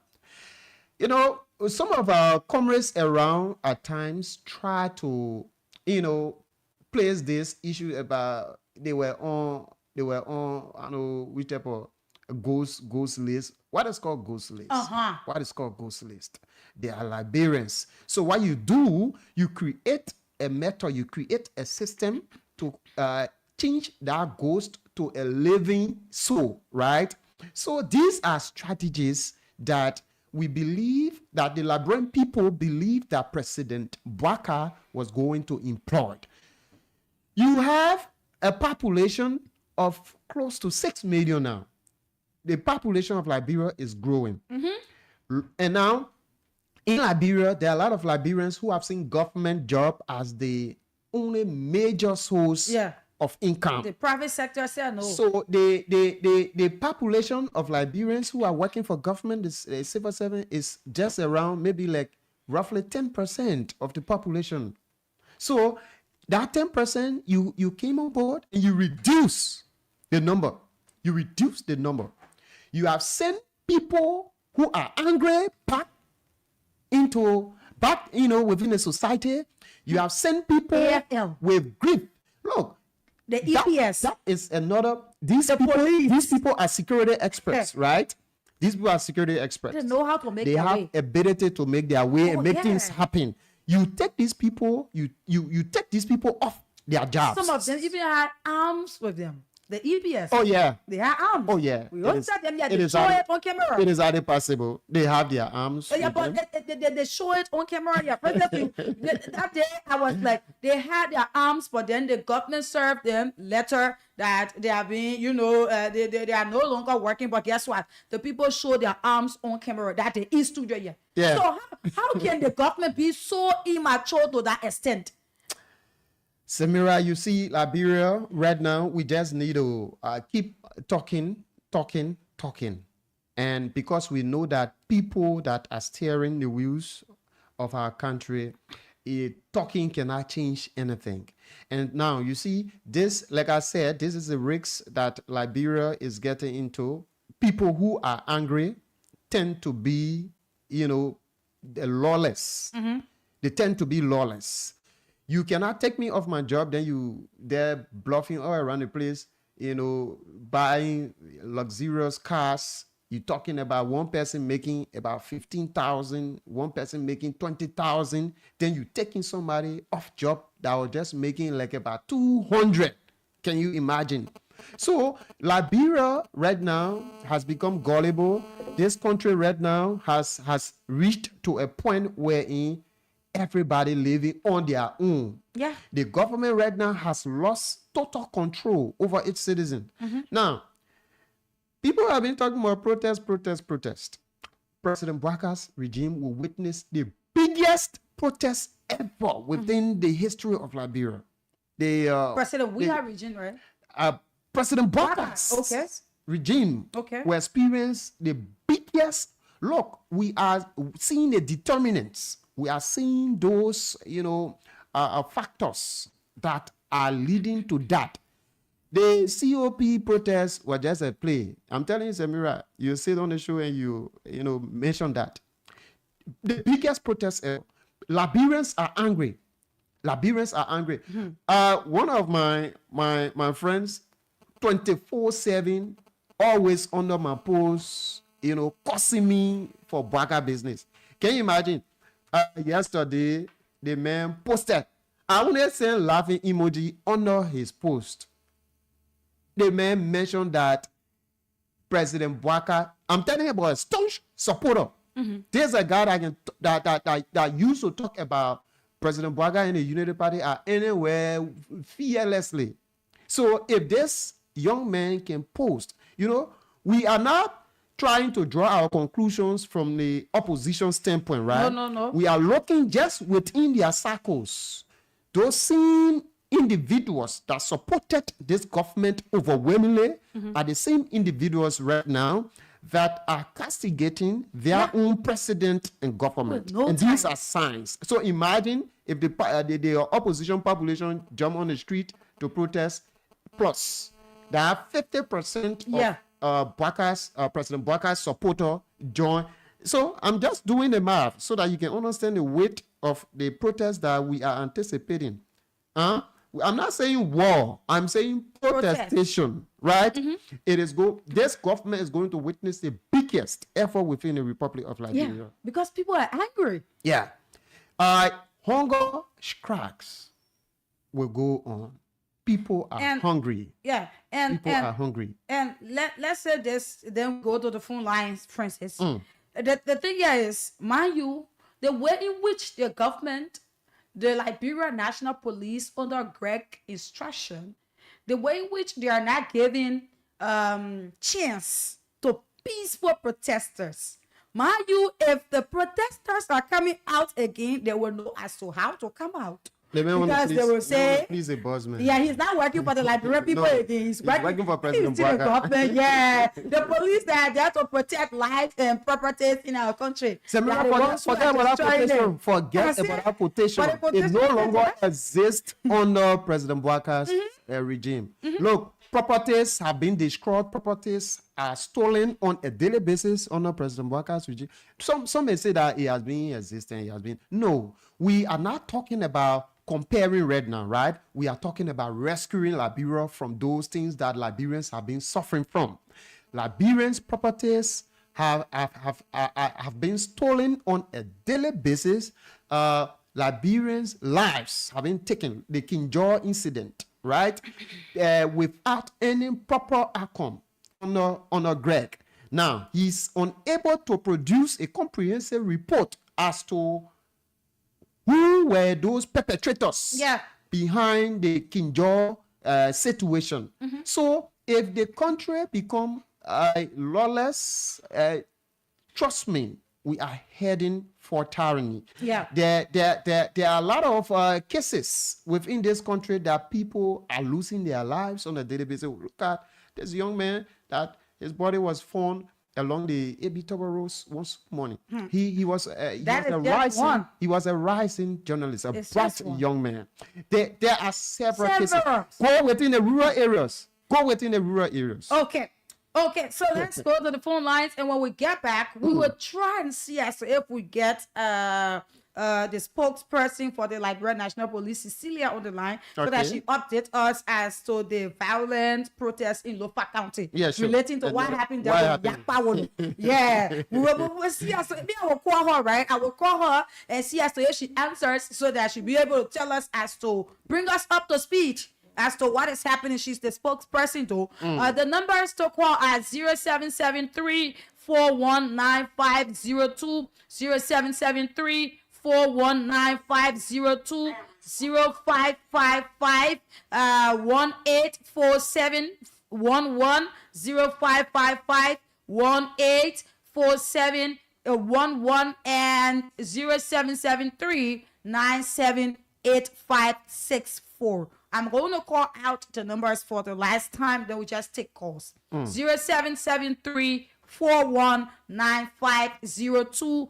0555 1847 11, 0773 978564. The cash giveaway is on. Right after we get through with the calls, we're going to go ahead and take winners for 20,000. We have 100,000 here. Your play so that you can win money. Star 799 star 90 hash. And then you play with 200 Liberian dollars to win yourself 20 or 100,000. Let's take our first caller. Good morning.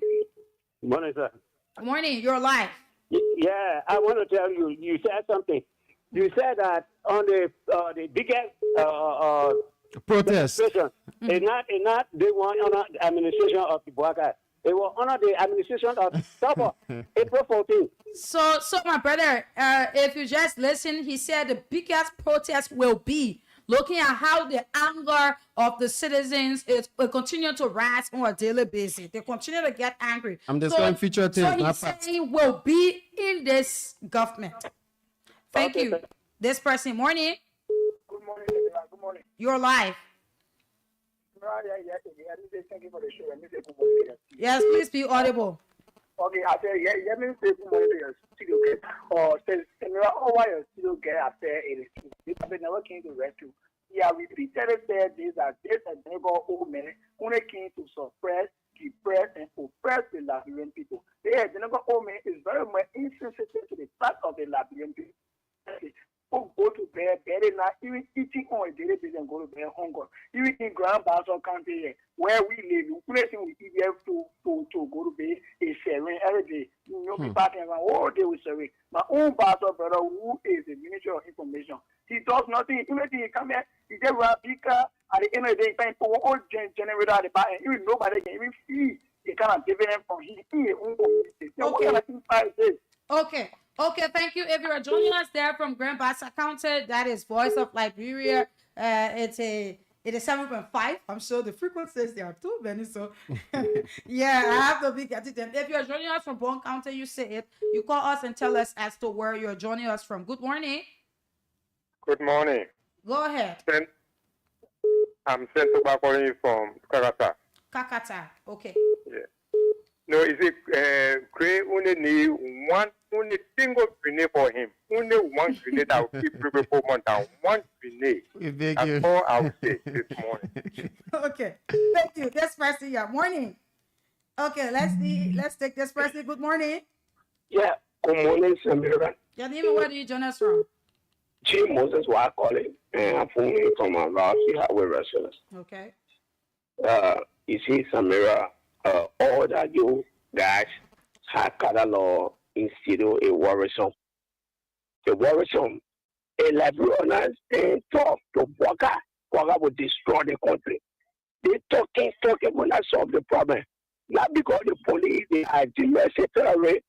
This is where any move the police will come and kill. Any move the money, the police will come and kill. You see, will not stop it, will not stay talk to Waka will zero protect. Every man he had to run the country. They already have a Waka in force.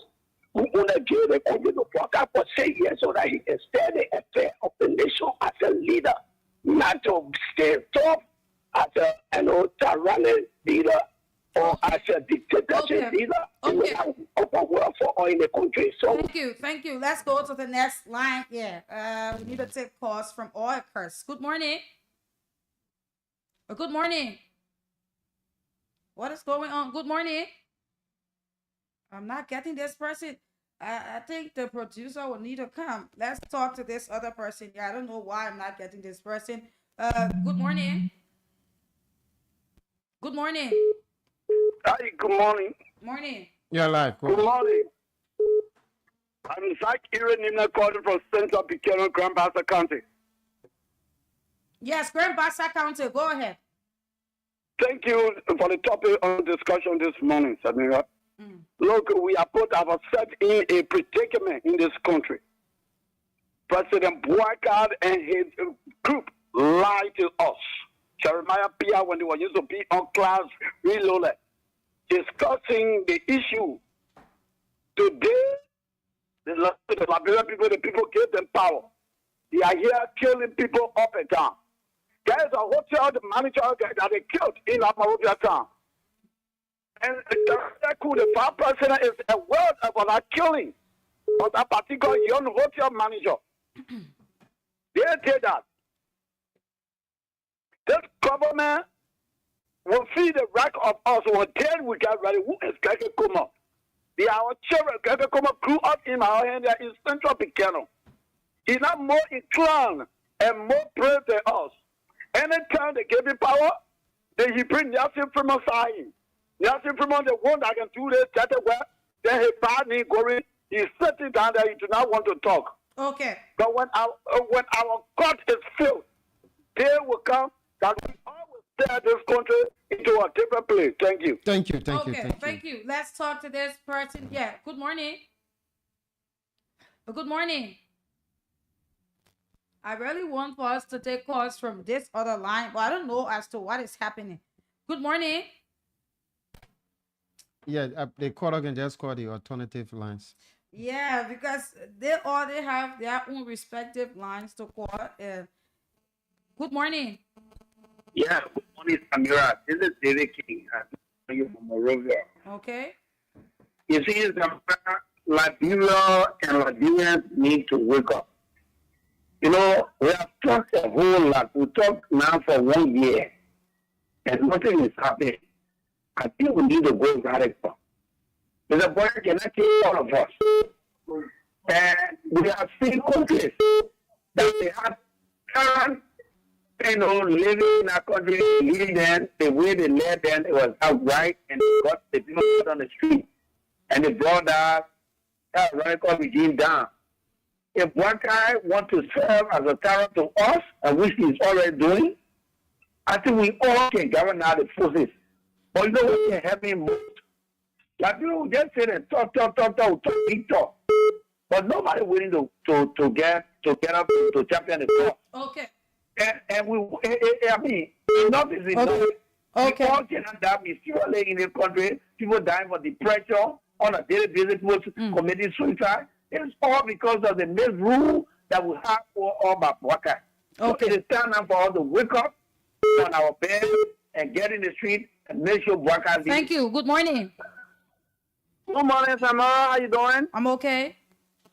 Yeah, this is Samuel Weir. Samara, if you have done administration, public administration, you will do the type of leadership. The leadership of President Bwaka, the difference is you're not in military uniform. He is a junta leader in this guy. The behavior of President Bwaka is not administrative. He runs the country as if to say he's running a military junta. Thank you. And we'll continue to see more of these things. Okay, thank you. Thank you. Let's take this person. Yeah. So, Francis, you can take this person. Good morning. Good morning. Good morning. Are you there? Good morning. Please walk away from your monitor. I don't think that person. Yeah, that person is listening to their monitor. This person. Good morning. Are you there? Yeah, good morning. You are live. Go ahead. Good morning. You are live. Go ahead. Yeah, let me say good morning to St. Samara. Yeah, Mike Demele calling from Pitana Brown, Pastor County, one upon County Farm here. Go ahead. Okay,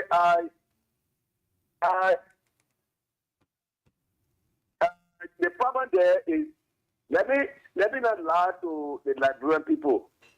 You know when the South Africans were fighting for freedom, most of them died, most of them got crippled, and some of them survived.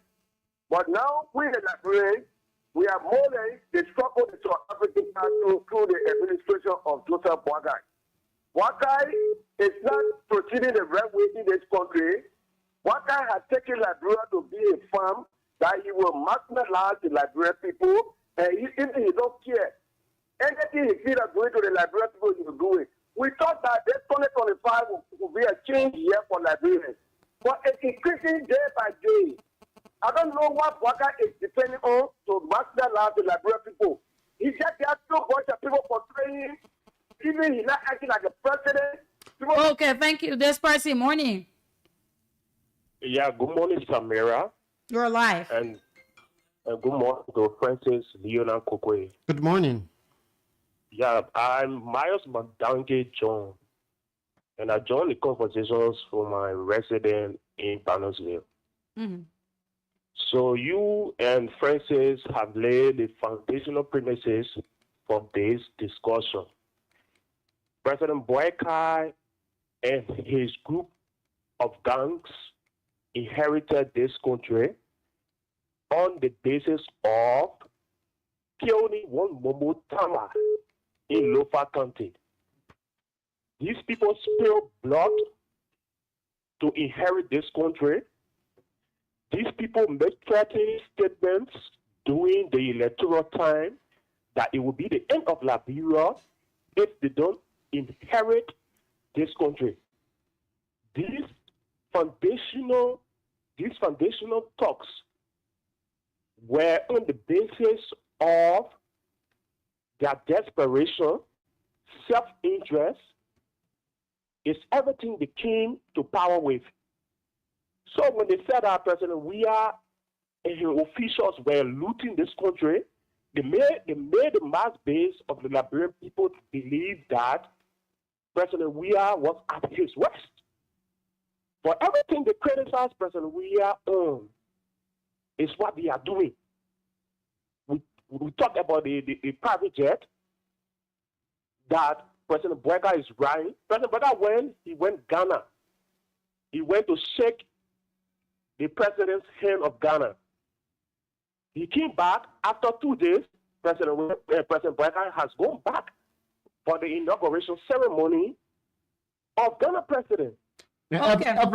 Every travel is cost intensive. And the amount of people he always carry with him. Everybody want to go with the president. Yeah. It's very large. You got 2 speakers in Ghana right now. Okay. Okay, my brother. Thank you. Morning. Good morning. Good morning. Please be audible, please.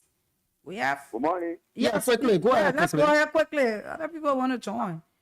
I'm just a visitor from the Nima group of Bangapong County. Pong County. Go ahead quickly, my brother.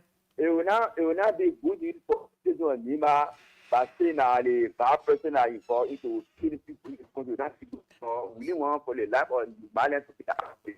We know what happened in 1990, what happened in the past, and the Malian are not willing to fight for end up.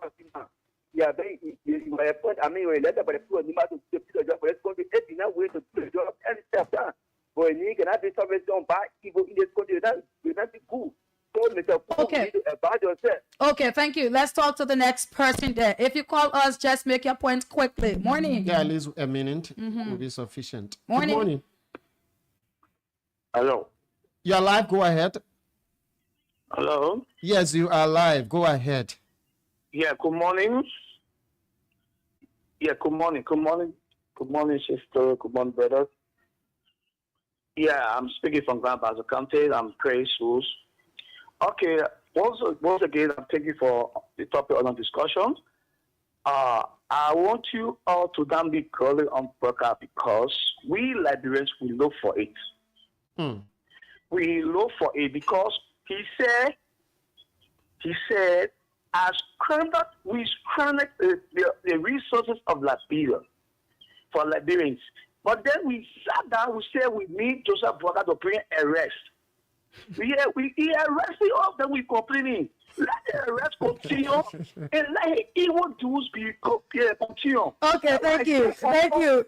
Okay, thank you, my brother. Thank you, my brother. He's arresting us already. So that is a 0773-419-502-0555. 184711. The cash giveaway is on. When we get through, of course, we take another draw for 20,000. Those of you just joining us, wanting the numbers to call 0773-978-564 055-184711 and 0773-1 that is 419502. Oh, we got a caller there. Good morning. Good morning. It's, I don't know, but that place. Morning. This place continues to do what it's doing. Morning. I'm not getting that at all. That person. Looking at this course of quarters, the thing is, it just keeps coming. But the thing is, the people from Pong County got to call the people from Lopa got to call the people from everywhere. Yeah, everywhere. That we have our similar all around there. So you expect that.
you know. But I did not hear majority of our regular callers, meaning they couldn't make it through, for instance. Yeah, And I'm feeling bad. Yeah, I shouldn't lie. I did not hear Buema Williams, the leg of Edmond Kai, Hussein. It was Hussein that was calling on this line over and over, and we have a little technical problem with it. Okay, so when we announce the number, that is the number you should call. But Buchanan people too will not give you a chance for that number. But anyways, that is it. We have to go. We actually have to go, and the cash giveaway is on. We'll give out 20,000 when we get through with our discussion. Star 799 star 90 hash. Play now with 200 and win more. Francis, what do we have there? This budget shortfall that is parading within President Bouakar's administration, you know, okay, so sends out a very bad signal. Okay, so just before we go into it, we are to give out 20,000. All right, and let's do that. It's prudent enough that we give out the money. 20,000 Liberian dollars is what we're about to give out to this lucky winner. Okay, let me see. Please get the lines off. I'm still getting signed that people calling. Yeah, so let's do another draw for 20,000 Liberian dollars quickly this morning, and be able to go into our next conversation. For those of you who's just tuning in, this is Voice of Liberia, and you're listening to Good Morning Liberia on Voice of Liberia 104.1 in Monrovia, 89.7 Margibi, 90.7 Wanga, 87.5 Grand Bassa, and other frequencies across the country. So we have Francis Kwekwe here, and together we're here up to 10 o'clock. And we are presenting Good Morning Liberia together. Let's talk to this winner here. Good morning. Good morning. My name is Samira One Line. I'm calling you from Voice of Liberia. Yeah, my name is Richard from Brownsville. Brownsville. Can you please spell your name for me? Richard V. Richards. R-I-C-H-W-E. R-I-C-H-R-D-S. Rich Lou Ara what? Uh-huh. Okay, Rich Lou, you did play the cash giveaway this morning. How many times did you play? 1,000. 1,000, and you won yourself 20,000. 19,000 profit. Yeah, see how it is sweet. Yeah, so what's the code you dialed this morning? Star 799 hash. Star 799 star 90 hash. Yeah. And then you play with 1,000 Liberian dollars. Yeah. And you got 20,000 in return. Thank you very much. Okay, people are listening to you. Can you encourage them to play? I just want to take this time to appreciate you guys, and also to encourage others to keep playing. No matter how you lose, you should keep playing. Because it is real, and I'm very much happy. Okay, so that is it. A person just won 20,000. We sent the first 20,000 to the winner already. So this is the second 20,000. We will send it to the person. And you yourself too, you who's there, you have to play too, so that you win your part of 20,000, because we don't want to leave you out. So the call is star 799 star 90 hash. Play with 200 Liberian dollars. Francis, let's go ahead. You see the budget shortfall, right? 35 million. First time, the biggest ever within the history of Liberia. 35 million budget shortfall. Now, you see, the nation attention has been drawn to this alarming news of a budget shortfall and wage bill increase, right? The wage bill, according to the CSA, they have been able to save a lot. But trust me, it has increased despite the civil servant agency report of saving millions from the wage bill reform in 2024. Now, I want to do a brief analysis about this, comparing the 2024 and 2025 budget with the CSA 2024 report. With the efforts reported in the CSA 2024 report, we should have mitigated the budget shortfall and reduce the wage bill. Today, based on the CSA data, I just want to keenly focus on how the wage bill should have been reduced by 16% or 28.8 million. You know, I sat back, I started to do some math, do some calculations. The CSA reported a reduction in the monthly wage bill from 23.5 million to 21.1 million monthly by October 2024, just on an 8-month. Now, the workforce have been streamlined from 67,746 employees to 60,900. So we are discussing roughly about 6,000 plus. We were just discussing about those who are being downsized. So, that is the range, right? Achieving a reduction in the government's monthly wage bill from 23.5 million to 21.1 million, according to the CSA 2024. Now, thereby creating a 28.8 million space mathematically from compensation for the 2025 budget. Now, monthly savings multiplied by the number of salary payment. Let me just run through it. Total yearly savings, that is 2.4 times 12. That is monthly, which will give us 28.8 million. Now, this 28.8 million will only be a true provided consultancy saving of 4.6 million, according to the CSA 2024 report. Now, the mobile money savings of 2.4 million and the payroll cleaning, which are still conflicting, are included in the average wage bill savings of 2.4 million. Now, if the CSA is correct, given that the 2024 compensation stood at 297 million, that is from the Liberian budget, the 2024 Liberian budget, then this 2025 compensation should have been reduced to 268.2 million. That is a total compensation of 2024 budget minus the total savings of 2024. For an example, 297 million minus the 28.8 million, which will give you the 268.2 million. But now, unfortunately, the government of Liberia appropriated compensation for 2025 is around 315.17 million, according to the 2025 budget of the Republic of Liberia. This means the 2025 compensation is an increase of 28.8 million savings with an additional 18.17 million, amounting to a total increase of 46.97 million or 16%. That is a total saving plus an increase over 297 to 315.17. Therefore, let me just conclude with this following supposition, right?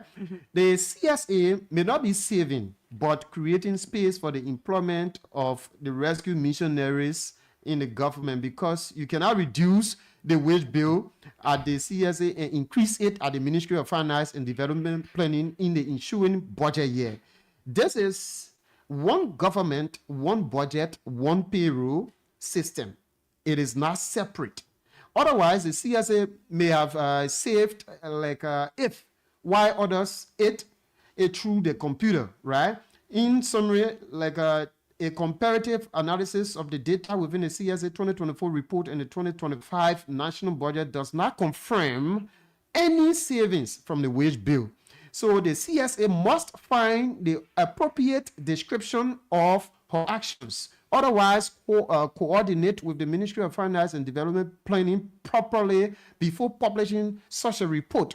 So at the same time, there must be a demand from the public for an investigation into the usage of the alleged savings. So the next thing that we will be looking at has to do with this budget shortfall and what should have been the CSA contribution to mitigate this impact on this gone Wednesday on Wednesday today, right? On today, January 8th. The impact, because they should be coming up with something. So when you look at the data, there are several figures that have been misplaced and miscalculated.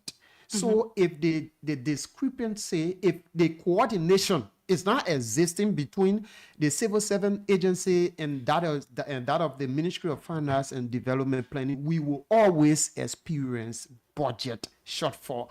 Now, we have people who are considered experts in this country in terms of managing the accounting system of our country. They are actually placing this country at risk. Now, you are telling us that you are cleaning payroll, you have reduced the number of employees within government, which we expect the savings from the wage bill, to increase. The savings should increase. But now, meaning when the savings increase, then we shouldn't be experiencing budget shortfall. One of my friends was arguing with me. Oh, it was President Weah who operated the 2024 national budget. Yeah, who actually implemented the instrument?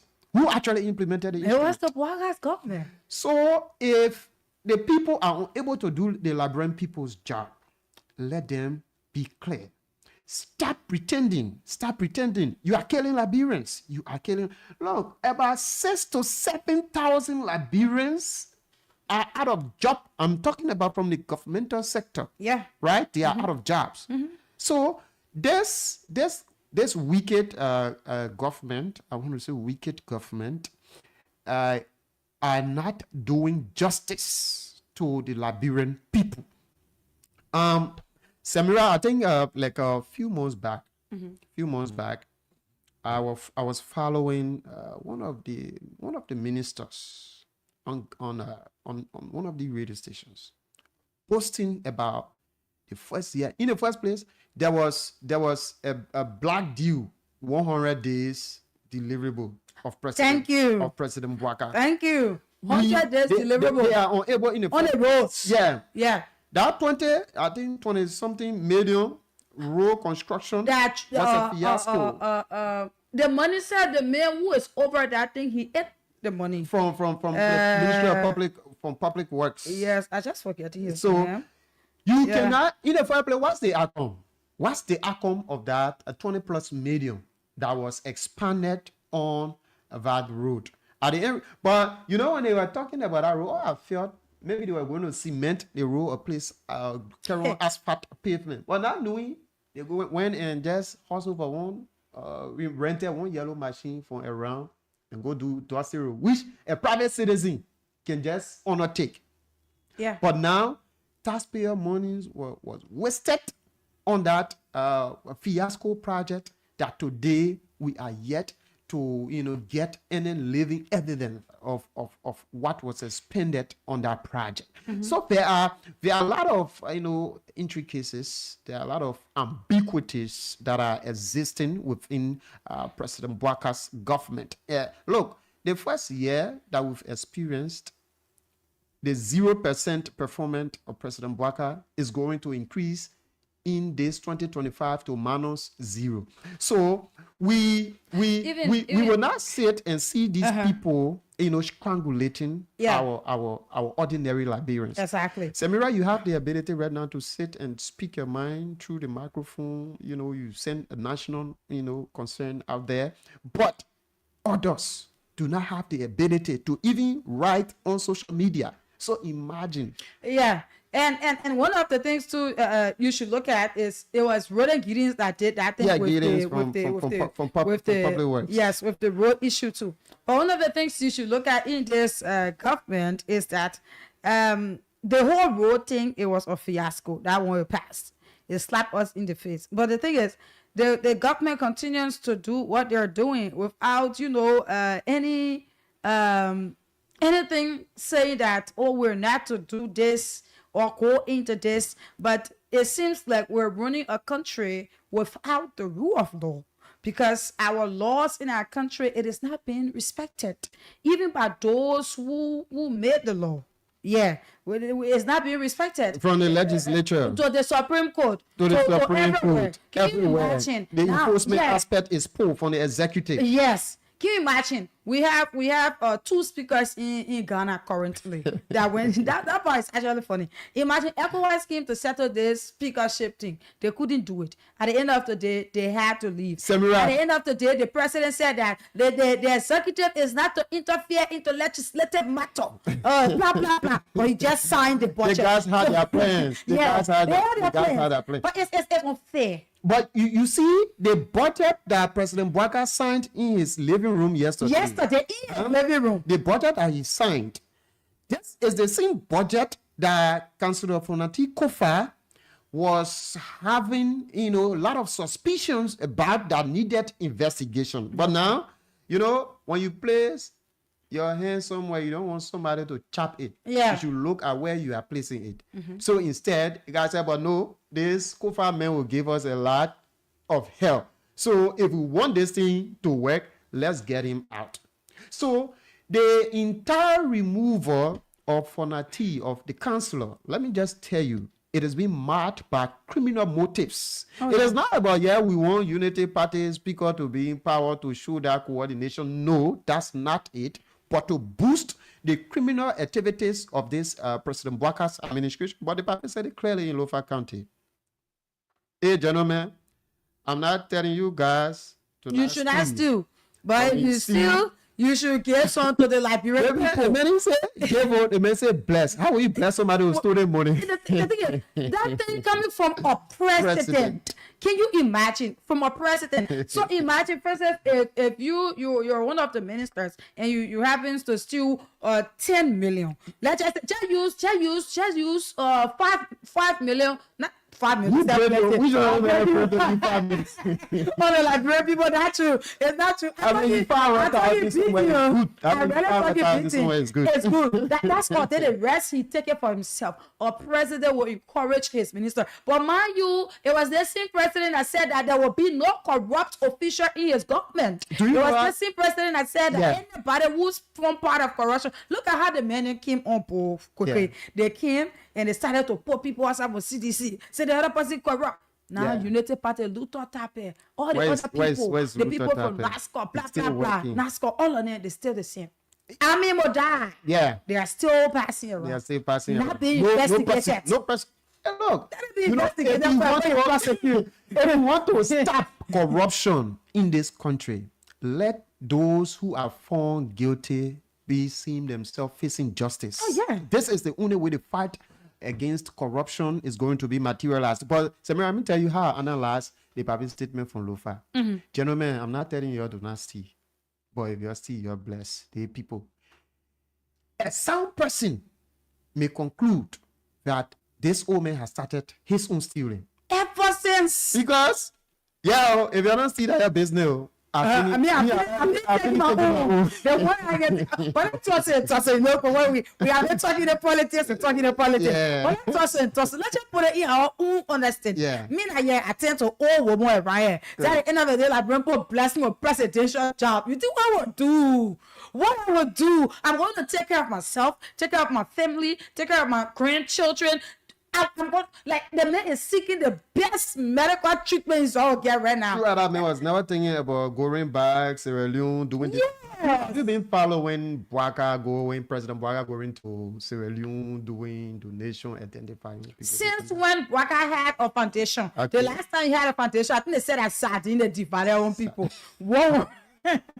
One sardine that somebody blessed their way from the states and they divided it. But look, his foundation is operating. Now, Kotuma Bouaka has her own foundation. Now, Kotuma Bouaka will celebrate her anniversary different. She celebrate her birthday different. Then Bouaka took and celebrate her birthday different. Different budget.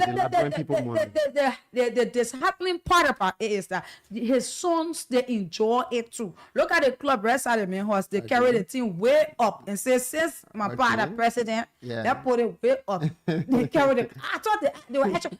So the thing is, Liberians, you should be able to learn, right? It almost like somebody who can steal, then you tell them you put into money era. Somebody who you get anything, you tell them girl and say, oh, here is it. What do you think that person will do? So that statement, the way we should analyze it, that's the right way. I started taking my own. So They call me finish. No, yes. Because I know after the CS, he coming back. No, the papi. That's only that you know. Yeah. But in other hand, too, you see Jeremiah Cohen, he dare to steal your own. One way or the other, because he feel that you'll be president. Look, we are not doing justice to President Bouakai. You just call his vice president's name. Yeah. Have you visited this young man's hospital in Nima County? the rapid growth. You were senator. You have money, right? Oh, yeah. You were senator. You have money. You had the ability to at least contribute. But look at the level of upgrade. Look, you see, this is where most of our leaders in Liberia, expose themselves to corruption. They are the ones who can call people, say, oh, you can stealing, you can see me stealing. Yeah. Because of the way they go about conducting themselves. You see another young man washing a private part with how you call this thing, with an expensive wine.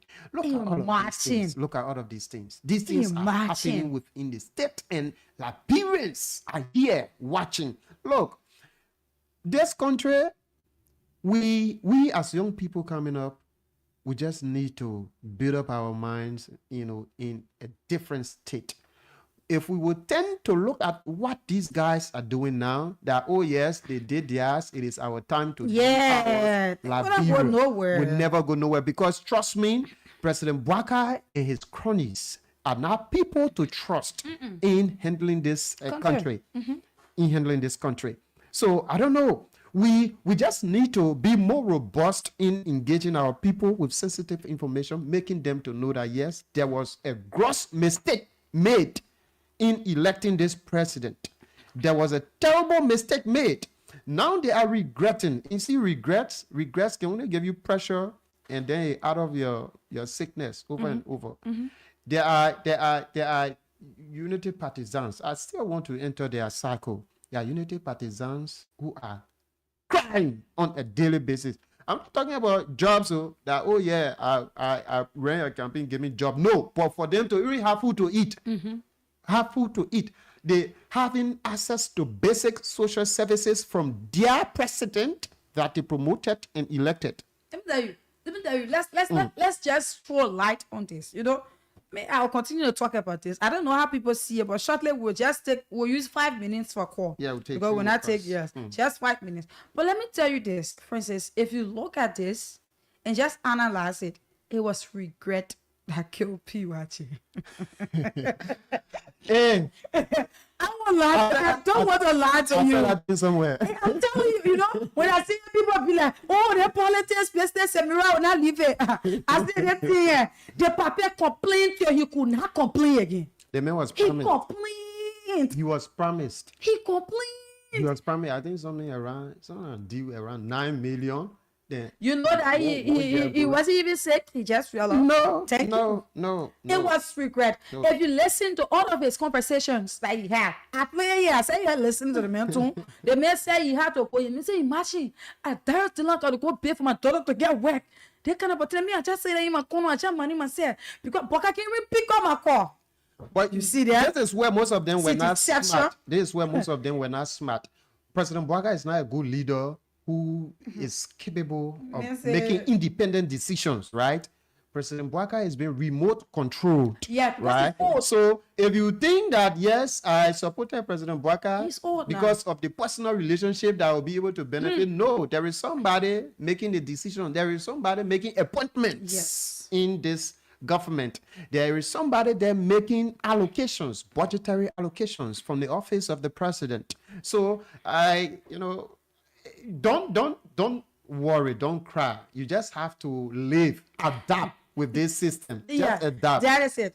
Have to adapt. Make it a system that you should form part of in proceeding, right? Yeah, that is what you should do. Yeah, that is just what you should do. You got to adapt to it because the things that's happening within the country now, we don't know where Liberia is heading. Like Yeah. we I think we have quite across. I mean, gave all of our views, thoughts about sure. about how it is going, the past government, all of that. But actually speaking, the people of Liberia, they're living in actual poverty. While you have other people, they are watching their private parts with expensive one. You know, it takes me back in the day where the people used to say, what exactly. So this time around, it is not beer, but it is something expensive. It's about 9:51. But before we go to the line, let me make you to understand this. I don't blame these guys who are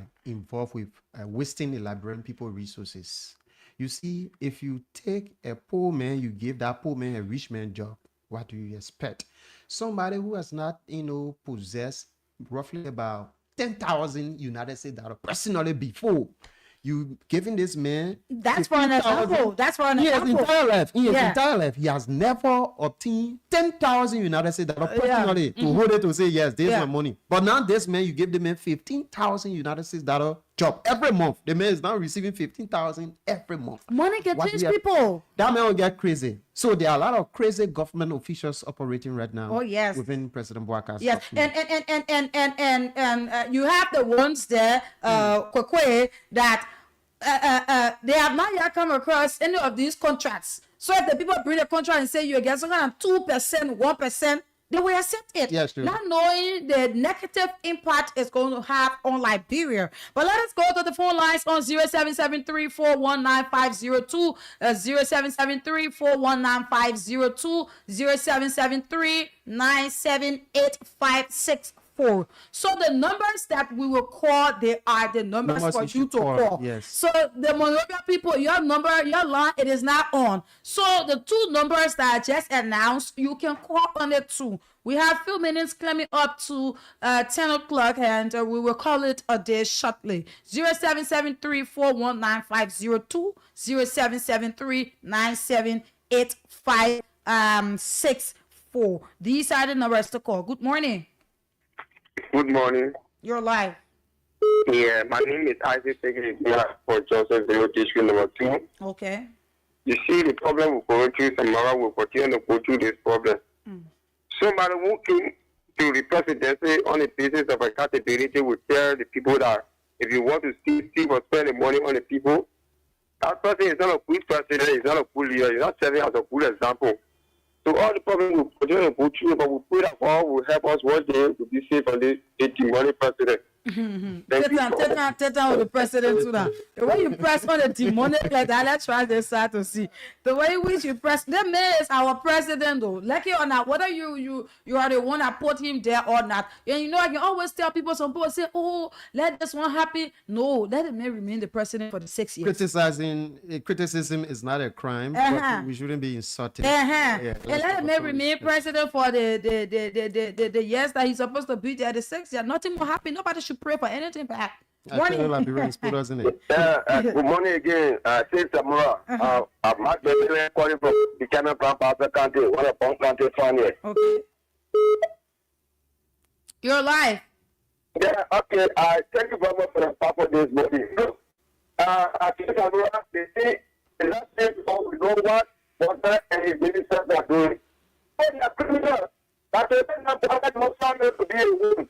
Taking our resources to go and build several for Liberia who make it president. So it is bad.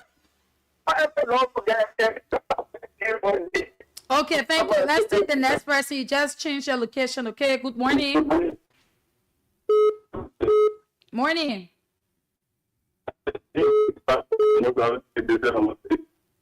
Your line is very bad. You're calling us from where I'm Monrovia. Your line is bad like that.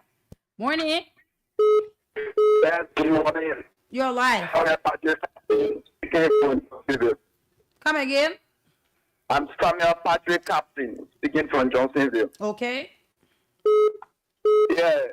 One thing that we Liberians have to know is that the people that we can vote for, they are the cause of our we can just take all the problem and just put it on the head. But what about the representative that you put there to represent you? All of those things will be making choice over and over until we will lose good president that's supposed to build this country. So if you take the devil. Thank you. Good morning.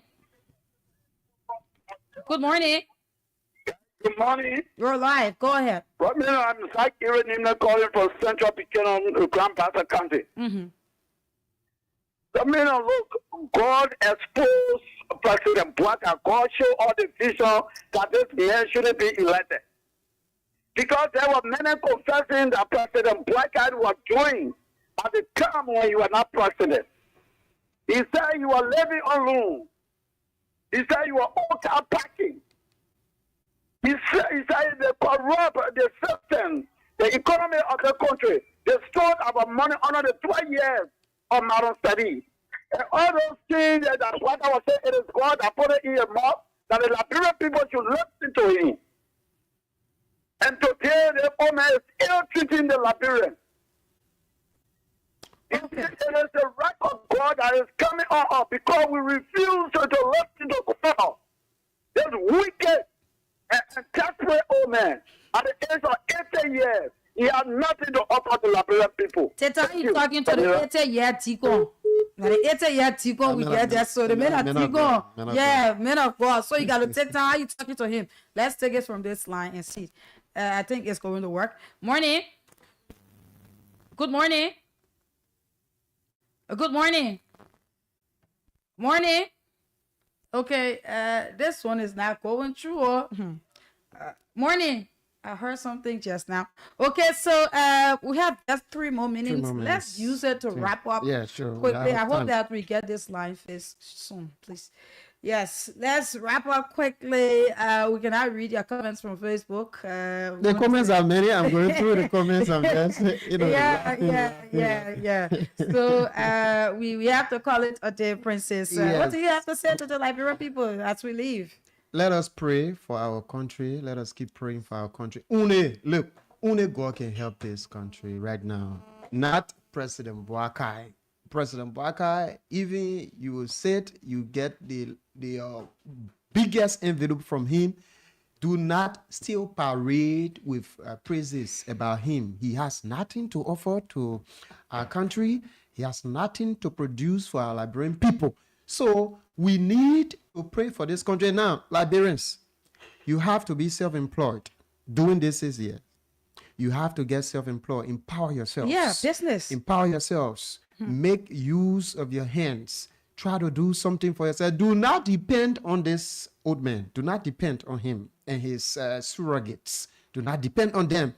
So Liberia will rise. I know that Liberia will rise, but not under this president. I'm not convicted that Liberia will rise under this president. And so it was quite interesting and quite provocative, being with you, sharing the platform with you this morning. We hope to, experience, more of, these opportunities so that we can interact with our Liberian people on a regular basis. Thanks again to the management. It was quite a great time, being here within your studios discussing Liberia.